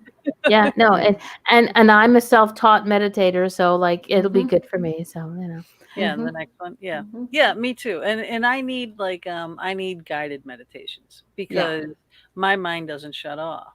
Yeah. So the only time that I, when I'm reading, I can focus, but I have to have like no sound around me that I can focus. But no Mama D talking in her ear. When I try to go to sleep, I need a television on, because I need to have something going or my mind doesn't shut off. That's very interesting to me. See, to me, that is partially about you being an empath and needing a barrier, in a way. So that's very interesting. Like the TV almost serves as a barrier to, it does, for everything else coming in. Yeah. And I have to, and because I work with paranormal, and I work with spirits, like she works communication, tarot cards and oracle cards and angel cards and things like that. And I talk to the real deal. I'm getting all that stuff. But when we haven't really been too active in it lately. But when we are really active, I ground and shield twice a day, morning and night. Now I've been doing it just at night, especially at night. I think because it like gets rid of all the day. Yes, it's like a shower. Yes. So Yeah. get rid of it, scrape it sometimes, because sometimes it's like sludge, sometimes it's not so bad, it depends what's going on. But Yeah. again, to keep things away from coming at you at night too, because Yes. that's when you're, kind of vulnerable when you're sleeping, and like that right before the REM part, that's when people get that sleep paralysis time, Yes. and they feel like something's holding them down. Well, that's because you're right in between that. The sleep paralysis is a built-in mechanism that keeps you from harming yourself. So that's what that is, a lot of that. But they can talk to you at that time. So I try to say, all right, leave me alone. That's right. Go to sleep. Yeah. Get out, basically. Intention is everything. Yeah. Yeah. And that second skin, I like how you say the second skin, because that is such a good way. I'm going to be using that term. Yeah, that's fine. When You I can talk use it. when I Yeah. talk about grounding, because that's exactly what it is. It's like It is. if you take something out of your body, if you're scraping all this out, you must infuse back in. You can't leave it empty. Yeah. And then you want it to overflow. And I always said Yeah. a bubble, and if the bubble has mirrors, so if you're getting attacked all the time, the mirrors will make that thing bounce back and go back Yeah. to where it came from. Yeah. But you got to think positively. So you got to send it back in a positive way, because negative attracts negative. So, Right. it's like all these things that work. Same principles. Yeah. But yeah, and it really is. So like I can relate to so many things, Good. for things that we've done spiritually. Yeah. That Well, we're and the not second, that. the second skin, I think a lot of times people mistake boundaries. They're trying to develop their boundaries and they become very standoffish, or they're like pushing people away because they perceive it as that's how you maintain boundaries. So the whole point of something like second skin is, no, this is this energetic filter. You can still meet people warm-heartedly. There is a way to be open-hearted, warm-hearted, and still not take their stuff on. It doesn't mean you have to be cold and push people away. So it's finding that combination, right? That is the key. Balance. That's right. Yeah, you're not building a wall, the brick wall, because that's what I did at first. Because it takes a lot of energy. It's draining. You can't keep that up 24/7. Yeah, exactly. Maintaining an energy wall. Yeah. That energy wall went up when I started crying at all those videos and all that kind of stuff. And I said, oh my God, I would be such a blubbering idiot if I didn't do this on a daily basis. And I would be, because I'd be crying at every commercial that's sad. Every book that I read that has a sad thing. I was brought to really, I was brought to tears. A couple of the women's stories in the book. Women's stories, because they are based on, they're combinations of women, but they do have the thread of real, like in a way, women who've been through something like that, or you have yourself. I do feel it touches. Yeah. It does. Okay. Let's see. I like guided meditations. Guided meditations are great because it keeps your mind focused on to do that. Sharon says, how do you do that? How do you the do boundaries? To keep maybe it, the boundaries thing? To keep it thinner? Is that what you mean? Because I went from that big thick wall to like I could let it down a little bit. But sometimes I still have my thick wall up. When it depends. It depends on what the situation is. So for me, the way I'm doing it in the book, again, there's a lot of different ways to work with the boundaries, but we're mostly focusing on the navel and the root. The root is grounded in the body and the navel is will. And we're focusing on those two chakras as creating this second skin, which Gina keeps mentioning this, like a red filter of light all over around your body that just still senses other people's energy, because it is useful. That's emotional intelligence, right? To be able to sense what other people are feeling, but you don't take it in. And you do a set of affirmations around that. Like, I have the right to select what energies come in, because sometimes you do want energies to come in. You're walking in a beautiful forest, right? There's this thing now they call forest baths, right? They've discovered how walking in a forest impacts us chemically. You do want to let that energy in, right? So it's not that you actually, so the idea of the second skin is that you create this sense of control over what you can allow in and not allow in. You work with that for a few weeks, it becomes your new default. So at first it feels like a lot of work. You have to reactivate it several times a day, but then eventually it just becomes your new default. I have this second skin, just like things don't just go through my skin into my bloodstream, right? With this energy skin, things don't just go through. This is how I live now, Yeah, I get bombarded sometimes. Yeah, so it takes practice. It does take a little practice. And then I think the other piece of it is when you have become overwhelmed, after the fact, doing a little bit of a postpartum. What was the trigger? Because usually there is a pattern. Someone made me feel less than. So I went into people-pleasing mode to try to regain their respect. And so that made me drop all my boundaries and become grasping of their energy, right? Or I got triggered into fear, and that made me drop all my boundaries. Usually we each have certain programs that make us drop our boundaries. So it takes a little bit of insight work after the fact when you've been bombarded to figure out what was it? What was it in that situation that made me drop my boundaries? And then you'll get better and better at not dropping them in that same situation. And you'll reprogram yourself. Yeah. Right. Yeah. I drop the boundaries over and over and over again, repeating the same thing, expecting different results all the time. It's not going to happen. Yeah. That needs to change. And that's what you're doing. And you're doing that really, really well. Now, what was it? What was it that triggered you, like to get into this work, to write this book, write it so well? I mean, was this like a divine thing? Was this something that came to you? I mean, I just absolutely adore how you structured each chakra, each chapter. Yeah, that's an interesting story because it is both a culmination of many years. And then in terms of the actual content, because I was teaching workshops and working with women for like 15 years before the book. But then the structure of the book was like a moment. And in fact, I was on a meditation retreat in Bhutan, which is this little teeny Himalayan country, right? With a Tibetan Buddhist teacher that I study with, an American woman actually called Lama Saltram Alioni, and was in this cave of this very famous saint. And I meditated on something totally different, but she was a woman from 11th century. She was a very famous teacher from 11th century. And the whole structure, this whole idea of how to structure the book around 12 tools, and this structure that you mentioned with every chapter just came in like that. Wow. So so it is this on the one hand, it's many years of work of workshops, and in a way I'm just sharing what I was already talking about in workshops, but the actual structure of the book did feel like it just got dropped in, So it's this combination. Yeah. Right. And then it was time. And then it was time. And my kids were tween. Yeah, it was also that I have 3 teenagers now. So this was a few years ago, they were old enough where I could carve out the time to, in addition to my client practice, write this book. And that's important to know. Sometimes you see something, but it's going to take the timing isn't right in your life, right? And I was frustrated several years ago that I couldn't do it yet. Now it feels like perfect timing, right? It was. Yeah. Whatever it was, whatever the culmination was that made this book the way that it is, perfect. Yeah. I wouldn't change a word in it. Thank you. Very kind. Yeah. So, yeah. You should be very proud. And I know you're going to help a whole hell of a lot of people. I hope so. I know so. I know so. That's my little intuition.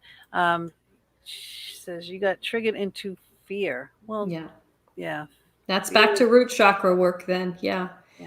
It's back to root chakra work and practicing the ability to, in the moment when the fear is triggered, learning how to flood yourself with this feeling of I am safe, I am safe, and had to deprogram myself. It took from 19 to 50. Well, kudos to you that you have done that reprogramming work. I think that's what she means. Yeah, it does take time. Thing. Like our favorite thing, Mama D, our favorite guest. Sharon was kind of roped into one of those situations with like the Dr. Battle, Reverend people. Yeah. They were brainwashing her basically. Yes. So, so she had to go through all that basic deprogramming stuff. And that's yet another issue that, people have to deal with. I mean, it is. And that's crown chakra. And that I work with a lot of people with that kind of thing too. Oops. Uh-oh. I just knocked over my light. Sorry.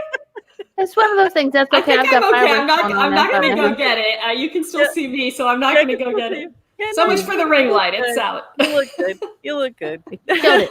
Yeah. You know what's funny, because we were talking about that. I put up an old makeup mirror instead of a ring light. So I know your lights look great. Your lighting looks great. Like, Yeah. that's So we different. need all to go get the makeup mirrors instead of the ring lights. But old makeup mirror was my travel makeup mirror, so I put it up there. I'm like, yeah, well, it's a light, it'll work. And I still my foot just hit it. I'm always oh well. I thought I had it all set up perfectly, but oh well. Yeah. Yeah. Oh, this is good. She's laughing Okay, at us. let's 2020 on the roll. Yeah. I'm telling you, exactly. 2020 has just like been craziness. Oh geez, where do you go with this? Yeah. This is. Okay. Chrissy Ann says, I'm just coming into the show now. I'll have to watch it from the beginning later, but definitely excited to order her book. There we go. Oh, Chrisanne, yeah. For you and all you girls. Oh my God. And your sister. Yep. Awesome. Love it. You'll love it. Love this book. I absolutely adore this book. I'm really happy. What do we got? All right, well, good. We got a half hour left. So, okay, let's go for number 10. The question number 10 on our list is how, because I think this is an important one for me here and that woman over there. Oh, I don't know. How does aging in general impact our subtle body? Is the difference for men and women, and can energy work help us age more healthily in a conscious way? Yes. This is that word again. Yes, and yes. Conscious. Yeah. Okay, that's it. Yeah. I think we talked about it a little bit in the context of menopause. Our whole cultural attitude towards aging is so messed up. Our whole focus is on the body's decline, the body's decline, the body's decline. And of course, the body does decline. But that doesn't mean we as a whole incline. In fact, the spiritual pathway is that as you age, your energy body and your spiritual connection through the chakras, or however you like to think of it, you get more and more and more powerful.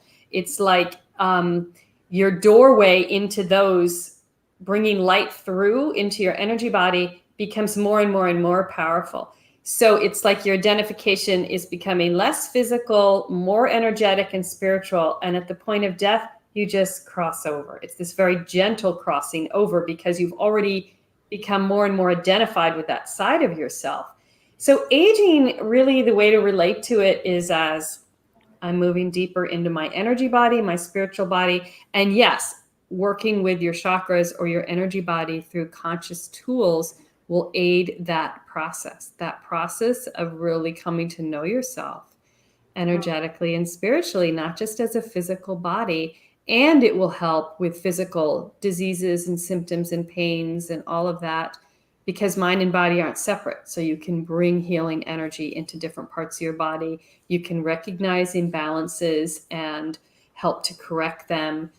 You can learn to manage stress better. So stress-related illnesses aren't an issue. All of these things are part of that. I'm Italian. I go right from 0 to round. Yeah. In a minute. And I can attest to that. I've seen it. There you go. Well, it might be part of your superpower, though. I'm the one that brings her down. Yeah.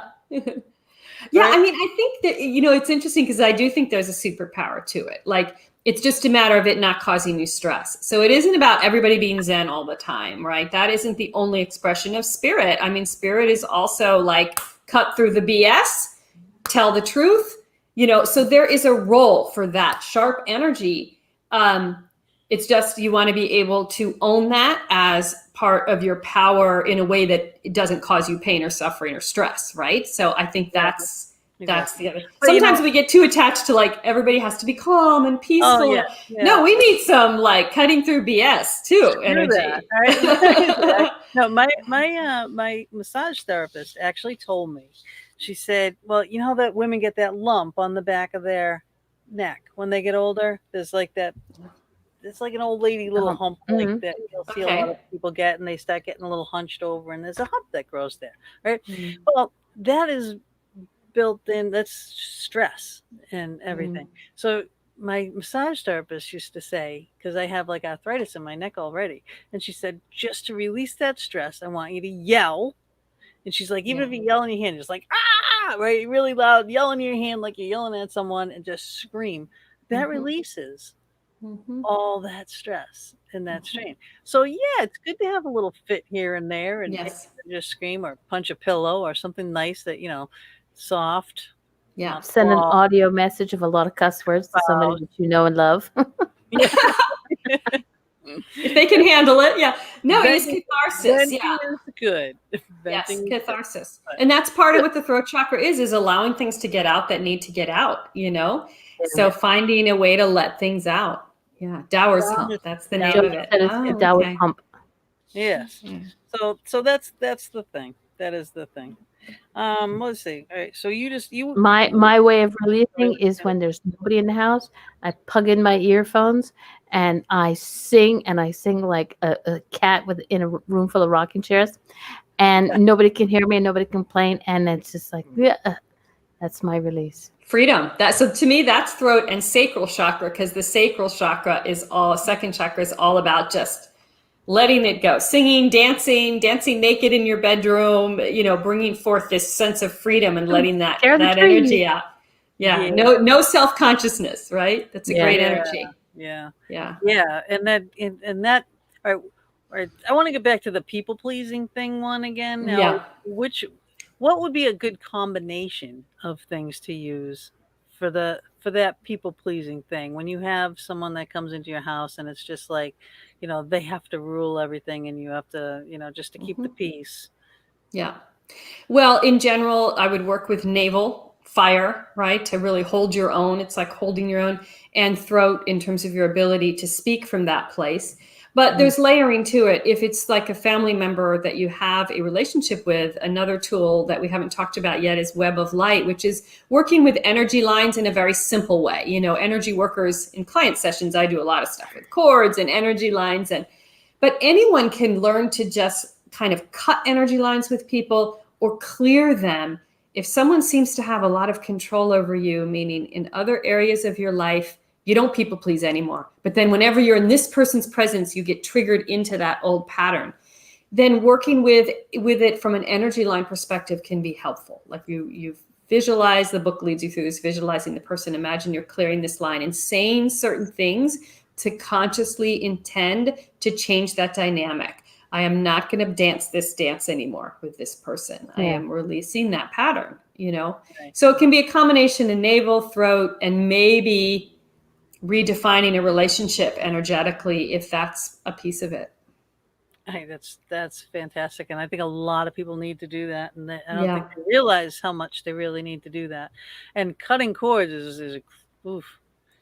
Yes, That's a tough one to do, especially when you're in the pattern and you're, this is something that you're used to. This is something that you've lived for many years. It's like fear comes into that in order to cut those cords. But you got to get over the fear before you can cut the cords. So there's it's always something. Exactly. Like that's a thing. Someone will say, "Oh, I broke up with someone. I want him out of my life, and we got to cut this line." And I'll be like, "Okay, we'll cut the line, but unless you really have worked through all the ways that you might still want them back, you're just going to recreate the line. So maybe we should just focus on really closing this out for you emotionally, right? You have to really do that work. Then when you cut the line, it's truly gone. You won't reestablish it."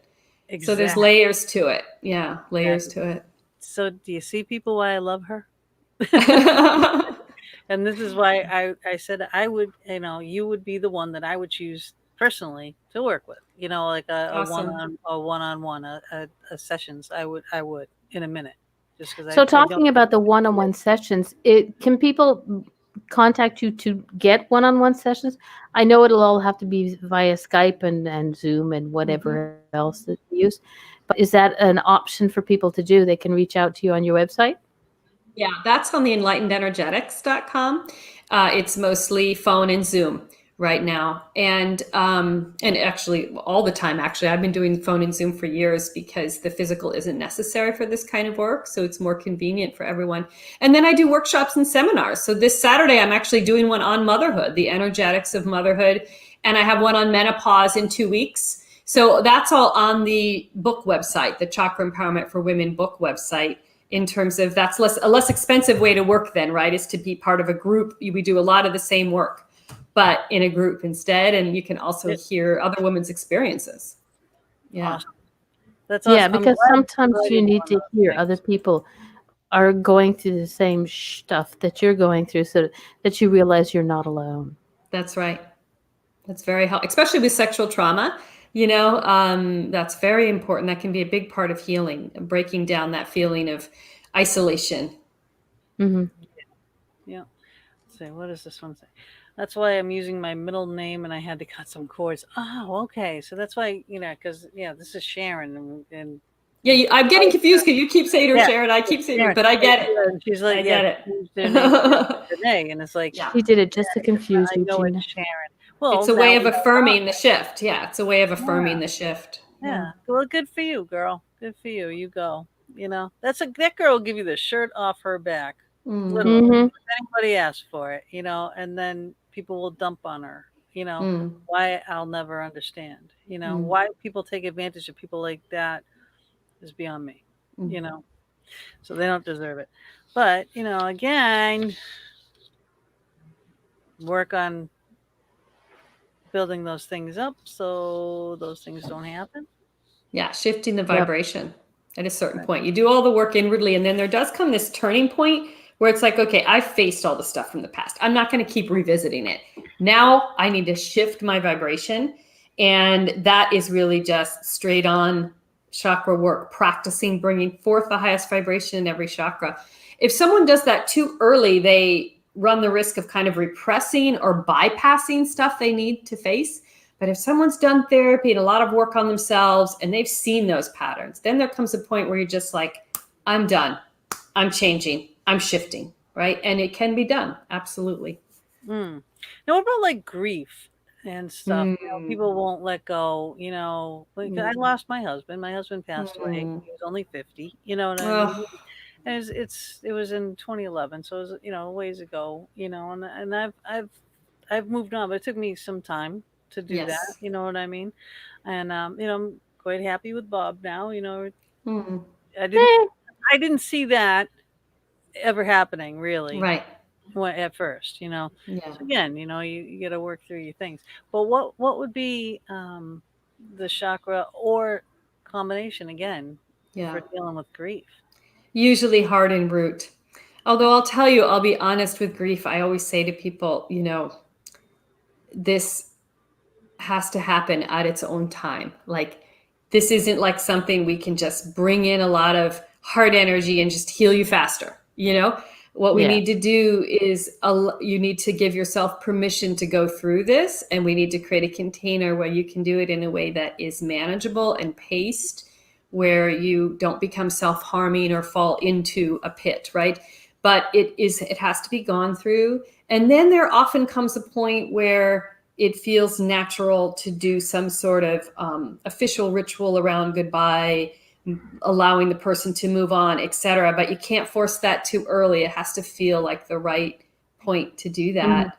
So I feel like grief is one of those things. I mean, everything has to happen at its own pace, but grief in particular, energy work can speed the healing of a lot of things, but that's one of those things that I find it's better. You can't really speed it up. You just have to hold the person in light and bring all the support to them you can and hold them through it.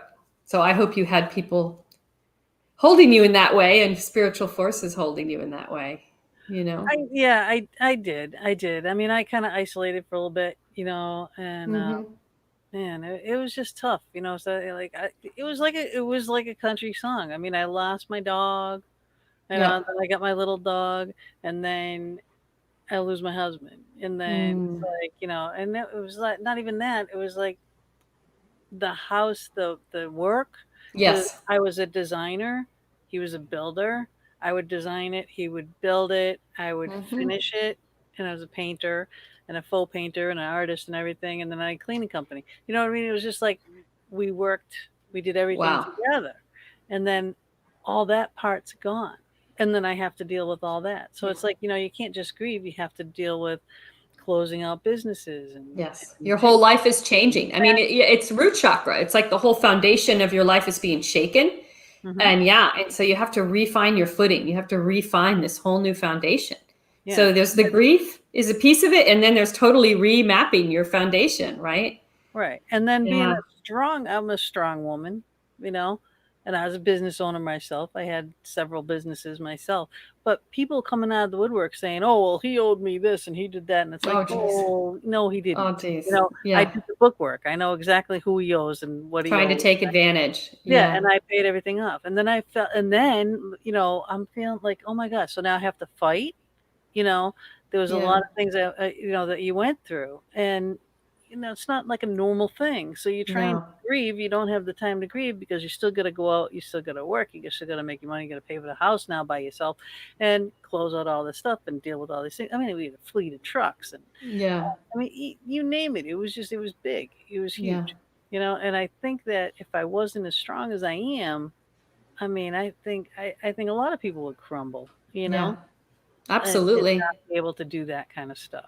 Well, it's so interesting that you went through menopause earlier because of the hysterectomy. Otherwise, you might have been going through it in the midst of that, right? So, in a way, it was you were already through that. Yeah, yeah. There would have been bodies buried out back. Like they weren't ready. I lost my whole matriarchs of my family, and now I have no fear of death. People look at me like I'm dead inside, but I'm so not. Oh, you are so not. You are so not. Not. No. And there's nothing wrong with not fearing death, and it's because you understand it. It's because you're living your life now, and you're not going, well, when I live what you have now and enjoy what you have now, because death is going to come to everybody. It doesn't omit anybody, even though I, you know, like to be here forever just to torture certain people, you know. You can do that from the other side if you want to. Oh no, I'm gonna stay here. I'm gonna stay here. Look, I always my joke is I've been up there. They don't want me. I've been down there. They don't want me. I'm here for eternity. People are going through hell. The middle realm. Yeah. Cool. But there's nothing wrong with not being afraid of death, and I find it. It's liberating. It's liberating. Yeah. Because people go, "Aren't you afraid to die?" No. I'm afraid to what's going to happen to the people I leave behind when I go, but I'm not afraid of death. It's going to happen, you know. It'll be a second wave for me, like you said. Come back, Gina. Put on those beepers and deepers, and I'll be like, "Hello, Mama D, you there? Please, please, please." Calling into the show. Mama D calls into the show from the other side. Right. Well, keep a line open for you, Mama D. The line will be open for you. and vice versa. If I go first, which I probably will, you keep the line open. But no, I feel bad. I feel bad about my house full of crap. All my stuff. I have so much stuff. And Renee Sharon says it's a new beginning. It is. You know, again, everybody has to look at it differently, but I believe that it is. It's just another life, just not in this body. Now, this car will be gone to the chop shop, and the soul, my driver, poor Bob. Oh my God, the driver of it will go on to live and find another car. I think I found that somebody said that. Can't remember who it was that said that. Yeah, I do have all good crap. That the body is like a car, and the soul is the driver. When you crash your car, the driver gets out and goes and gets a new car. So the body will die, the car will crash. That the soul, the driver, goes and finds another place. You know, I'm gonna take a vacation for a little while before I get a new car, but trust me, I'll be back. But y'all will recognize me. This is a good point, though. You know, because it doesn't matter what age you are. You know, to start doing this kind of energy work. Yeah. You know, it really is crucial, because if you do want to have a smooth transition, like you were talking about, you know, I'm sure your kids, are your kids open to this? Have you been teaching this to them since they were little? When they were little, and then now they're teenagers, so they have to rebel against it. So that's okay, because we all know they'll come back to it later, right? So now it's just about modeling. They've gotten the exposure, and it'll be their choice when they get older, right? I think more got in than they'll admit, right? That's kind of how it works when you're a teenager, you know? Oh, yeah. But but I think this kind of work, that's just it. We're not trained in this culture to connect energetically to things. The whole world is just physical, right? It's all just solid. And so you do have to train your subtle awareness. You have to train your intuitive awareness. And then you really know yourself as spirit. So when you make that transition, it isn't like a traumatic car crash. It's just kind of a gentle, the car comes to a stop and you're like, okay, that car's done. I'm going to go over to this car, or wherever I want to go. So, but you have to train in that. And that is part of the technology of this chakras, that you can work with that. You become accustomed to that energy now. And it's also useful that you can actually use that energy now in this physical body, in this car, to keep it running better. So it's really both ends. It helps you. And again, I'm going to put the book up here again, because this is it. All right. This is like it's good for beginners. It's good for people that have already been, that know stuff. I mean, I'm just saying that this is it. As much as you know stuff, it's always good to get a second viewpoint. Yeah. It's a working book. It's a doing book. It's got affirmations. Yeah. It's got activation steps. It's got everything that you need. It's got everything that, relates to your every single day life. It's got stories, real women, their tales. And, if you're feeling a little sad, or if it's, like before that kind of time of the month and you don't have Premarin or something, maybe you don't want to read a couple of these chapters, you can cry. Yeah, but the cry might be a good release. Then jump to navel fire. Jump to navel fire if you're feeling that way. There you go. Sacral and heart, just go to navel. Yeah. Right. And if you have any sexual trauma, any sort of sexual abuse or assault, I think, this can help you work through that energetic imprints that you may, even if you've done therapy, you may not have realized this energetic impact. And it's another way of working with it.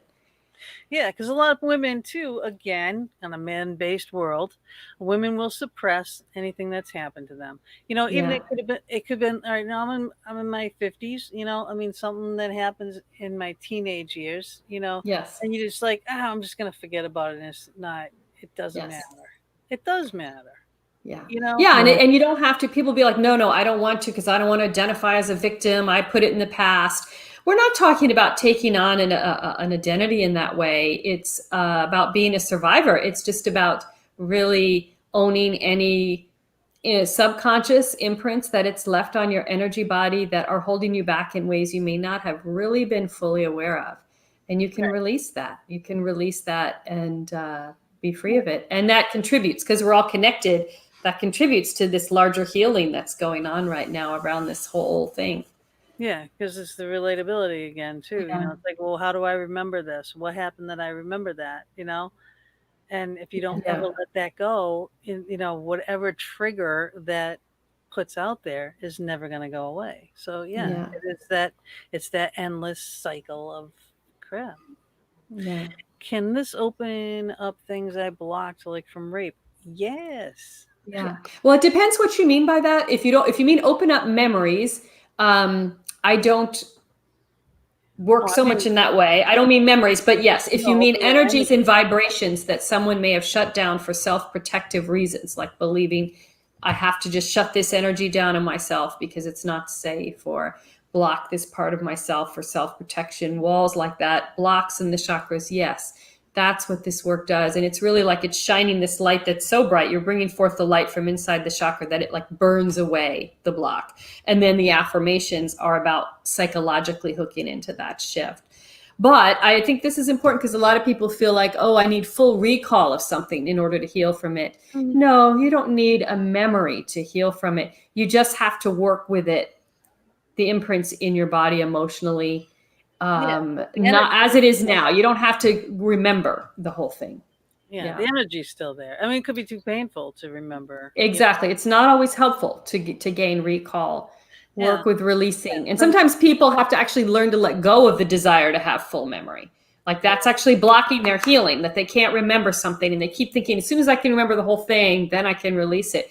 And so we have to let go of that. No, you don't have to remember the whole thing. Let's just work with the feelings now in your body, how it's been impacted, and help release those energies. Again, the mind and the body takes care of itself. The fight or flight thing. If you're not able to handle that memory, you're not going to have that memory. It could cause more damage to remember all of that, then good. So your body will keep it from you. It's built in. It's a wonderful thing. Okay. Jojo's up here. Okay. Anytime someone tries to have sex with me, even to this day, I disassociate. I was hypersexual before, and now I have no sex drive, and I don't want to be touched at all. That's just sad. Yeah. And it does take time, but it is possible to move through that. And without knowing her whole history, because it's hard to, know that. But in general, with these kinds of situations, we start with the second chakra and really like assignments around pleasure that is non-sexual, really accustomizing the body to receiving pleasure that's non-sexual. I mean, so it can be like eating a piece of chocolate, like really mindfully, and really noticing how that feels in the body and creating that imprint. Did I just go away for you? Oh, there I am. No, you're here. You're here. Oh, for me, I like spun out and came back. Nope. I didn't lose you. I don't know if anybody else did, but I didn't. Nope. No, but in the book, you cover a thing like this too. Even like taking care of yourself, masturbation and things like that. I mean, those are things that you can use to get back in touch with yourself in so many ways. Right now, a bunch of people in on the air are going, "Oh, she said the N-word." Okay, just had to. Oh God. Because but there are people out there that and our shame around that is part of what we need to work through, right? For sure. Well, if you don't do that, how are you going to teach someone else what you need? Yeah, exactly. So that's often the second step. The first step is just non-sexual pleasure and getting more comfortable with that vibration in the body, along with second chakra, waking up the second chakra. And then moving into masturbation and things like that. And then there may be traumas blocked that need to be released, right? There may be some trauma things locked in the body that do need to be gently located and released. And so that's how I would generally work with that over time. Yeah. Yeah. I mean, a lot of people might need, one-on-one with that, but when you read it, and it's like, oh, hey, that makes sense to me. And you wouldn't think of that, as being an issue that needs to be dealt with maybe in these types of situations or in that manner. But that's, again, the relatability in the book. So, all right, hold on. And I'm having my son bring down my power cord because I'm afraid my power is going to go out. So. Oh, no. Well, we have like 5 minutes. No, left. I know. Just in case I go out, that's what happened. Hopefully, I'm like texting him upstairs, and hopefully he'll get it. But if not, I'm like, oh, I can't believe my power is 5%. That's funny. That's funny, Sharon. Mama D and Gina talk a lot. We what? Yeah. It's because Mama D and Gina talk a lot. Drain the power out of everybody. I mean, everybody. No, it's a good drain. It's a good drain. It is. It is. I mean, it's just like there's so many topics, so many things that you've touched in this book, and like you were saying too, at the end of this book, you go through the rainbow abundance and your true colors, and it's like how to get all these chakras to work together and push out. And for manifesting, that's really what that is a very powerful tool for manifesting. Yeah. If you have big goals in your life right now. Yeah. Yes. And that's good because like your intuitive thoughts, is one thing. So like again, and that's how you're working your energy. Are you working your energy up? Are you working your energy down? That's right. Reasons for both that are in here. And it's amazing. When I read it, it's like, it, but when you read it in this form, it's just like, oh yeah. Okay. And you can actually do it and say the affirmations. I was saying the affirmations out loud as I'm reading. Every time the affirmations would come, I would say those out loud. Yeah, I'm putting that out into the universe. Well, and that's the power of the throat chakra. Saying something out loud helps you. Helps make it real. Yeah. My son is here. He's trying to stay out of the camera, so I will not die on you. Hi. Do you want to pop in and say hi? No. Hi. We want to see your face. He'll show his hand, and that's it. It's all hand. That's it. He's like, no, he's a teenage boy in a room full of old women. He doesn't want to say hi. Thank you. We appreciate it. Okay. Okay, all right, hold on. Jojo. I started having memories of trauma that I didn't remember till recently. Oh, see, that could be the issue right there. It's like all of a sudden, you're in a new place. She moved, different state. And any change can release things. Yeah. I and think my general advice is it helpful? Because if it's not, again, we can have this drive of, some part of our psyche, I have to remember as much as possible. And if it's not helpful, it's okay to not be pulling to bring them forth. Now, if it's just happening spontaneously, sometimes it's part of a healthy release. Sometimes you might need support in handling it. So it can mean different things depending on the context for someone. Yeah. So, is it available on Amazon or just through your website? It's on Amazon and everywhere. It was published through Llewellyn, so it's on all the major booksellers. And if you want to support your local bookshop, you can go to indiebound.org. You type in your zip code and it'll tell you local independent bookstores are near you that have it. So, because local retailers have gotten hit hard, so you can buy it through any of those means. That would be great, because we definitely got to throw some support out there for, everyone that's trying so hard. This year is just really tough. This year is make or break year for a lot of people. And this adds a lot of stress, which is, again, another thing that, we need people like you, and we need things like this to help people get through the trauma of this year. This is a traumatic year. Yeah. No, it is. And I've been doing a lot of work with people on root chakra, and for that reason, because there is so much fear in the body, in everybody's body right now. Yeah. All right. Well, this just says 90 seconds here. Okay. The radio show is going to end. But I mean, again, we said this to you before. If you wanted to stay and talk some more, then we would be glad to do that. If you want to stay another 10 minutes, 15 minutes, half hour, we're totally cool with that. Where's the exit thing? Okay. All right, I got that ready. 60 seconds. All right, but for the radio show, I want to say thank you for joining us. Thank you, both of you. God. And I love your book, Lisa Erickson, and it is Chakra Empowerment for Women. I'll put the picture back up there again. Awesome book. Okay, everybody, share the video. Join us next week. We're going to have Pat Longo with us. That's another very interesting story. And we will be back with you in a minute. Sure. Yeah. I can definitely stay a few more minutes. So if you guys in the chat room, hang with us, okay? I'm just going to end the show for the radio show with our exit video. So we'll be right here after it.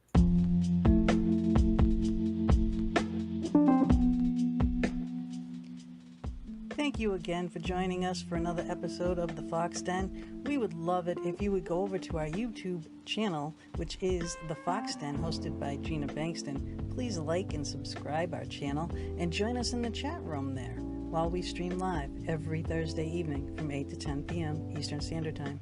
We'll see you next week. Good night.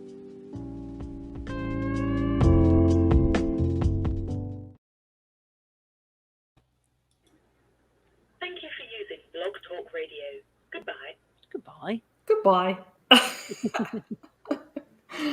the voice. Goodbye. Okay, let me just do this over here and log out of that. And okay, beautiful thing. All right, and we're still here. So thanks. Thank you. Any question? I mean, we just sort of talked. Any questions you didn't get to ask that? Yes. It went fast, like you said it would. It does. I mean, I'm telling you, when you have a good subject, the time flies by. Jojo says, I want to watch from the beginning. Sorry I missed so much. It was an amazing show. Yes, Jojo, you must watch. Thank you, Jojo. Yeah, I hope it's helpful. Yes. Hope it's okay. helpful. So, all right. Now we do talk a lot. What was the point though? Like, why did you pick sexual trauma? Such a pivotal point of this book. Yeah. Well, it's interesting.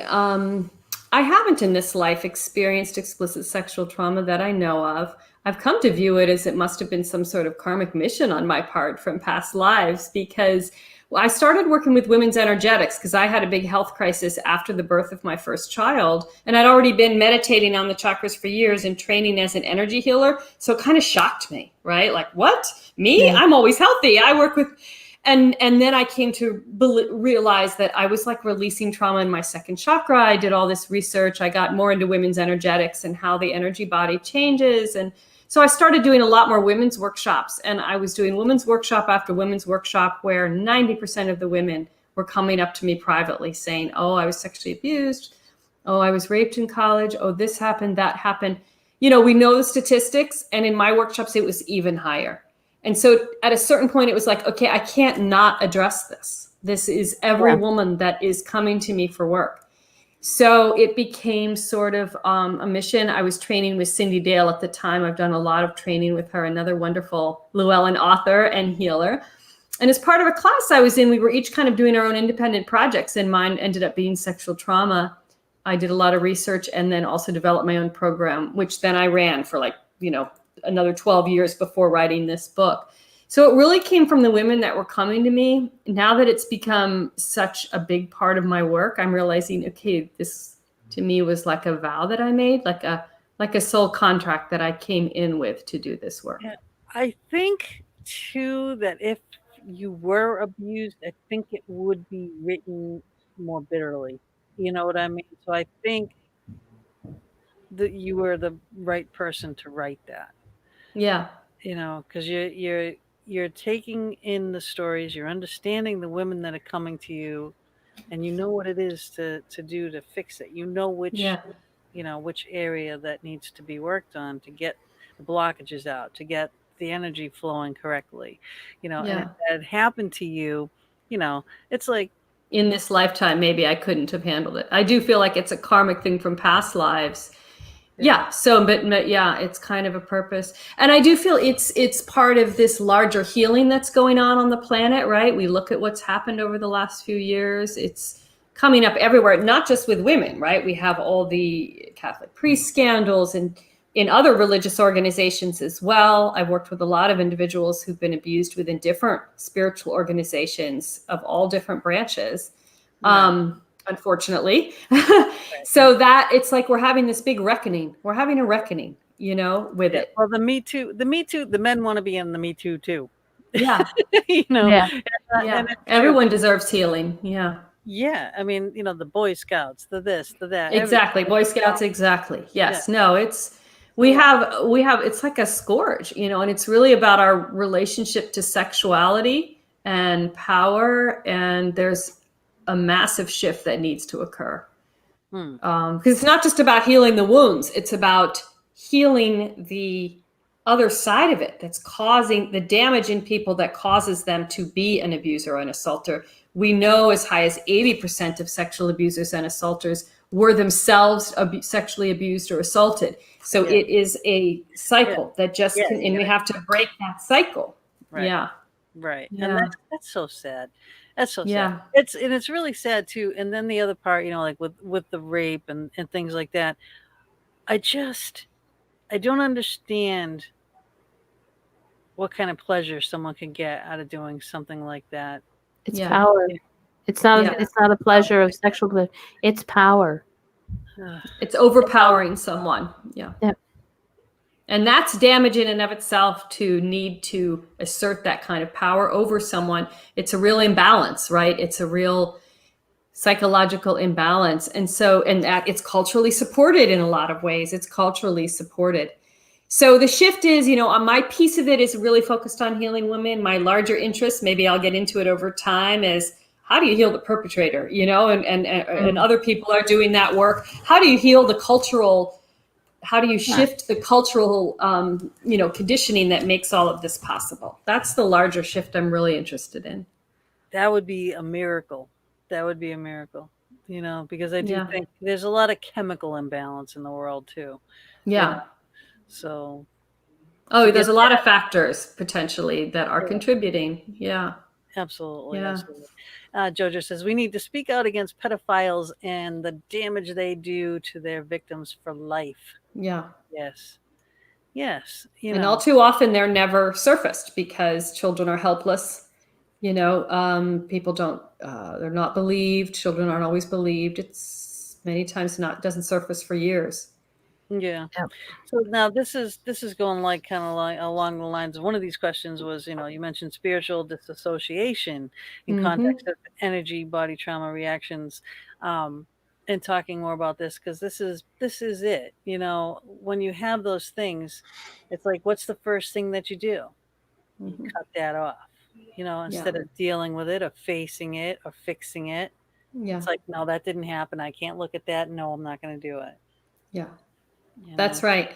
Yeah. And that's a survival mechanism in some ways, like to just get through. We have to do that. And especially someone who was abused as a child, like they develop dissociative tendencies to get through. So it is a survival mechanism. It's the flight piece, right? Or fight, flight, or freeze, the flight piece of it. But then if every time we experience any anxiety or conflict in our lives, we go into that same pattern, it limits what we can do in life, right? Like if having a male boss be terse with you triggers you into such anxiety because of past patterns that you can't speak up for yourself, then you can't function and succeed in that environment, right? So there's a lot of different ways that those dissociative tendencies don't serve us. And so it's really about healing them, recognizing that in the past it may have actually helped you survive something, but now you need to reprogram it so that you can make conscious choices, Absolutely. Absolutely. And Jojo says, I didn't talk about it till I was nearly 30. I was petrified to talk about it. Well, That's right. That's the most the thing too. And then the sad part too, like with children being abused, and you just see it rampant in the news now too. It's the parents that are doing this kind of stuff, or the parents that are not stopping this kind of stuff, or they're not helping their child. So on top of dealing with the abuse, you're dealing with your protector. That's right. Is letting this happen. And that's a lot of throat chakra stuff, like the secrecy.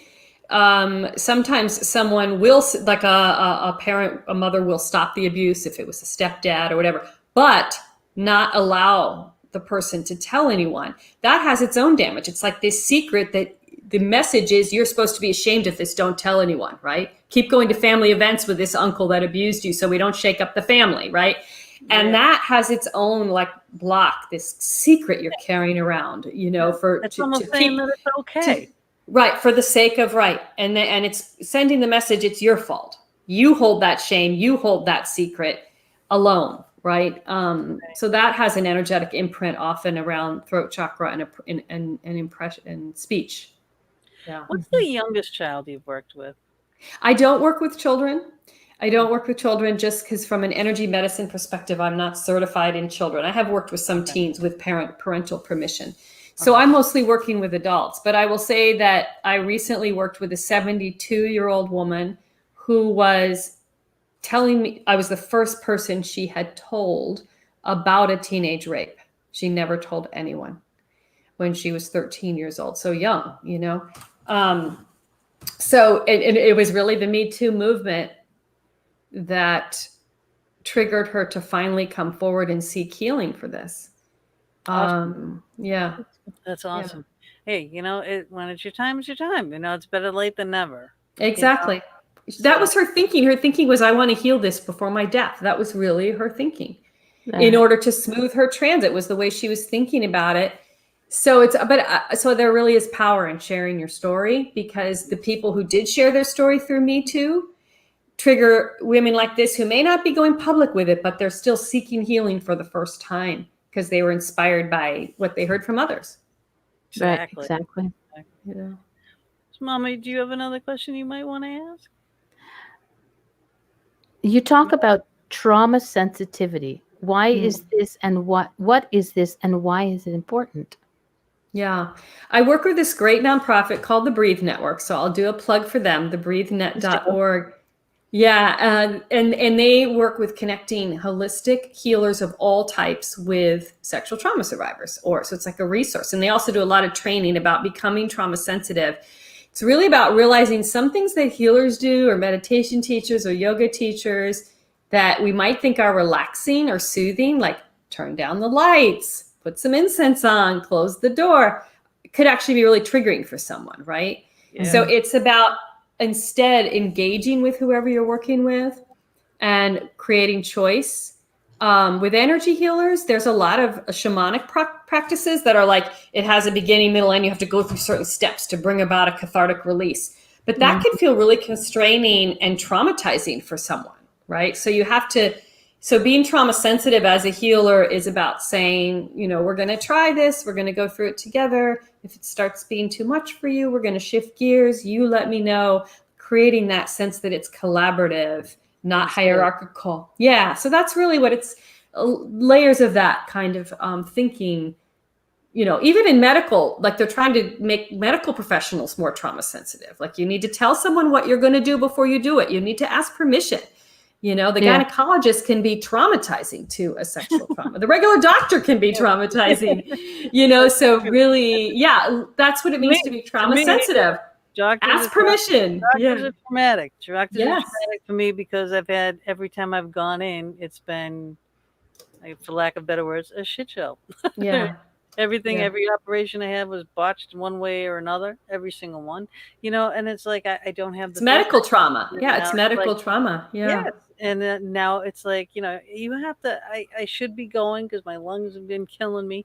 I should go. I know I should go, but I hate to go. And you really got to drag me kicking and screaming to go, because I don't want to. I just don't have a good, she can attest. I don't have good experience with them. I don't trust them. I don't like them. I don't like my doctor. I don't, you know what I mean? I'm just like, no, and we need to change that whole way doctors are trained to relate in a different way. You know, that's kind of trauma sensitivity too. Yeah, that would be good. That would be good. Okay, hold on. What was the name? Hang on a second. What was the name of the Breathe Network that you work with again? Yeah, now I'm trying to think if the website, it's called the Breathe Network, but I'm trying to remember, is the website thebreathenet.org or thebreathenetwork.org? I can't remember. No, Google it. Google the Breathe Network and you'll get it. Yeah, it comes up. I put it in the intro video. It's in there. Oh, good. Okay, good. That is if you watch the very beginning of the show and the intro video, it's got it in there. But yeah, it's a nonprofit. Gotcha. Organization, and they do great works. Let's see.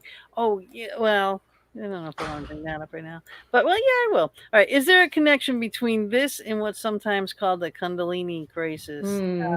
And how does the Kundalini fit within the context of, you know, women's energetics and trauma healing? So Kundalini is the spiritual growth energy. There's a few different energies that run through the chakras. Some, like prana, is more linked into physical health, and Kundalini is specifically the spiritual growth energy.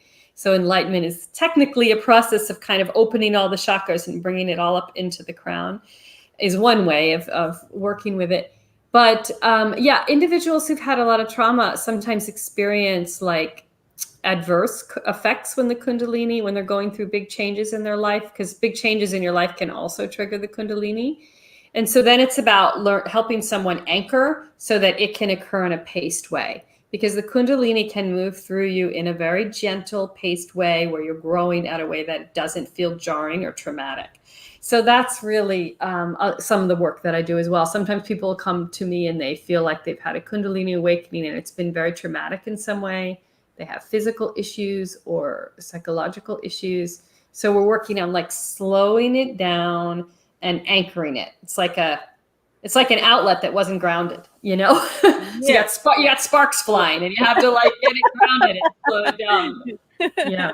Put a lid on that thing. Yeah, exactly.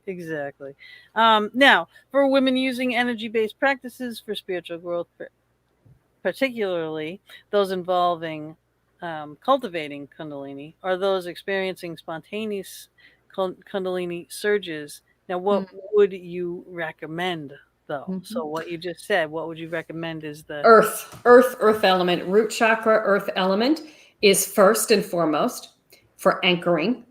Boundaries, because sometimes when it's like when their Kundalini's flowing, they're going like this, and they become just really psychic, picking up everything. So anchoring and boundaries is first. And once we have that stable, I work with, in the book, The Feminine Pathway, which is this spirally flow of energy. And it's like we work with that to clear the pathway so it can move unobstructed. It can move in an unobstructed way. So that's kind of the pacing. Usually I'm working with people, few sessions, root, few sessions, boundaries, and then feminine pathway. And someone can try that on their own if they feel, so inclined. Yeah. Right. This has just been Good. so much. I'm going to watch this show back because I know I'm going to learn more even watching the show back again too. Awesome. Mama, you want to ask her the last question and then we'll let this poor woman go. Yeah, my son's saying, "Do you want dinner?" So yeah, because I'm on California time. So right, that's true. Yeah. Okay. How does this work fit for you within the large picture of energetic shifts occurring at this time in the world and the challenges that we are facing? Yeah, I think I spoke a little bit about this, but it's, to me, partially what's happening is the shifting between feminine and masculine, yin and yang energy in everyone. We need to remap the way that we relate to each other and the earth.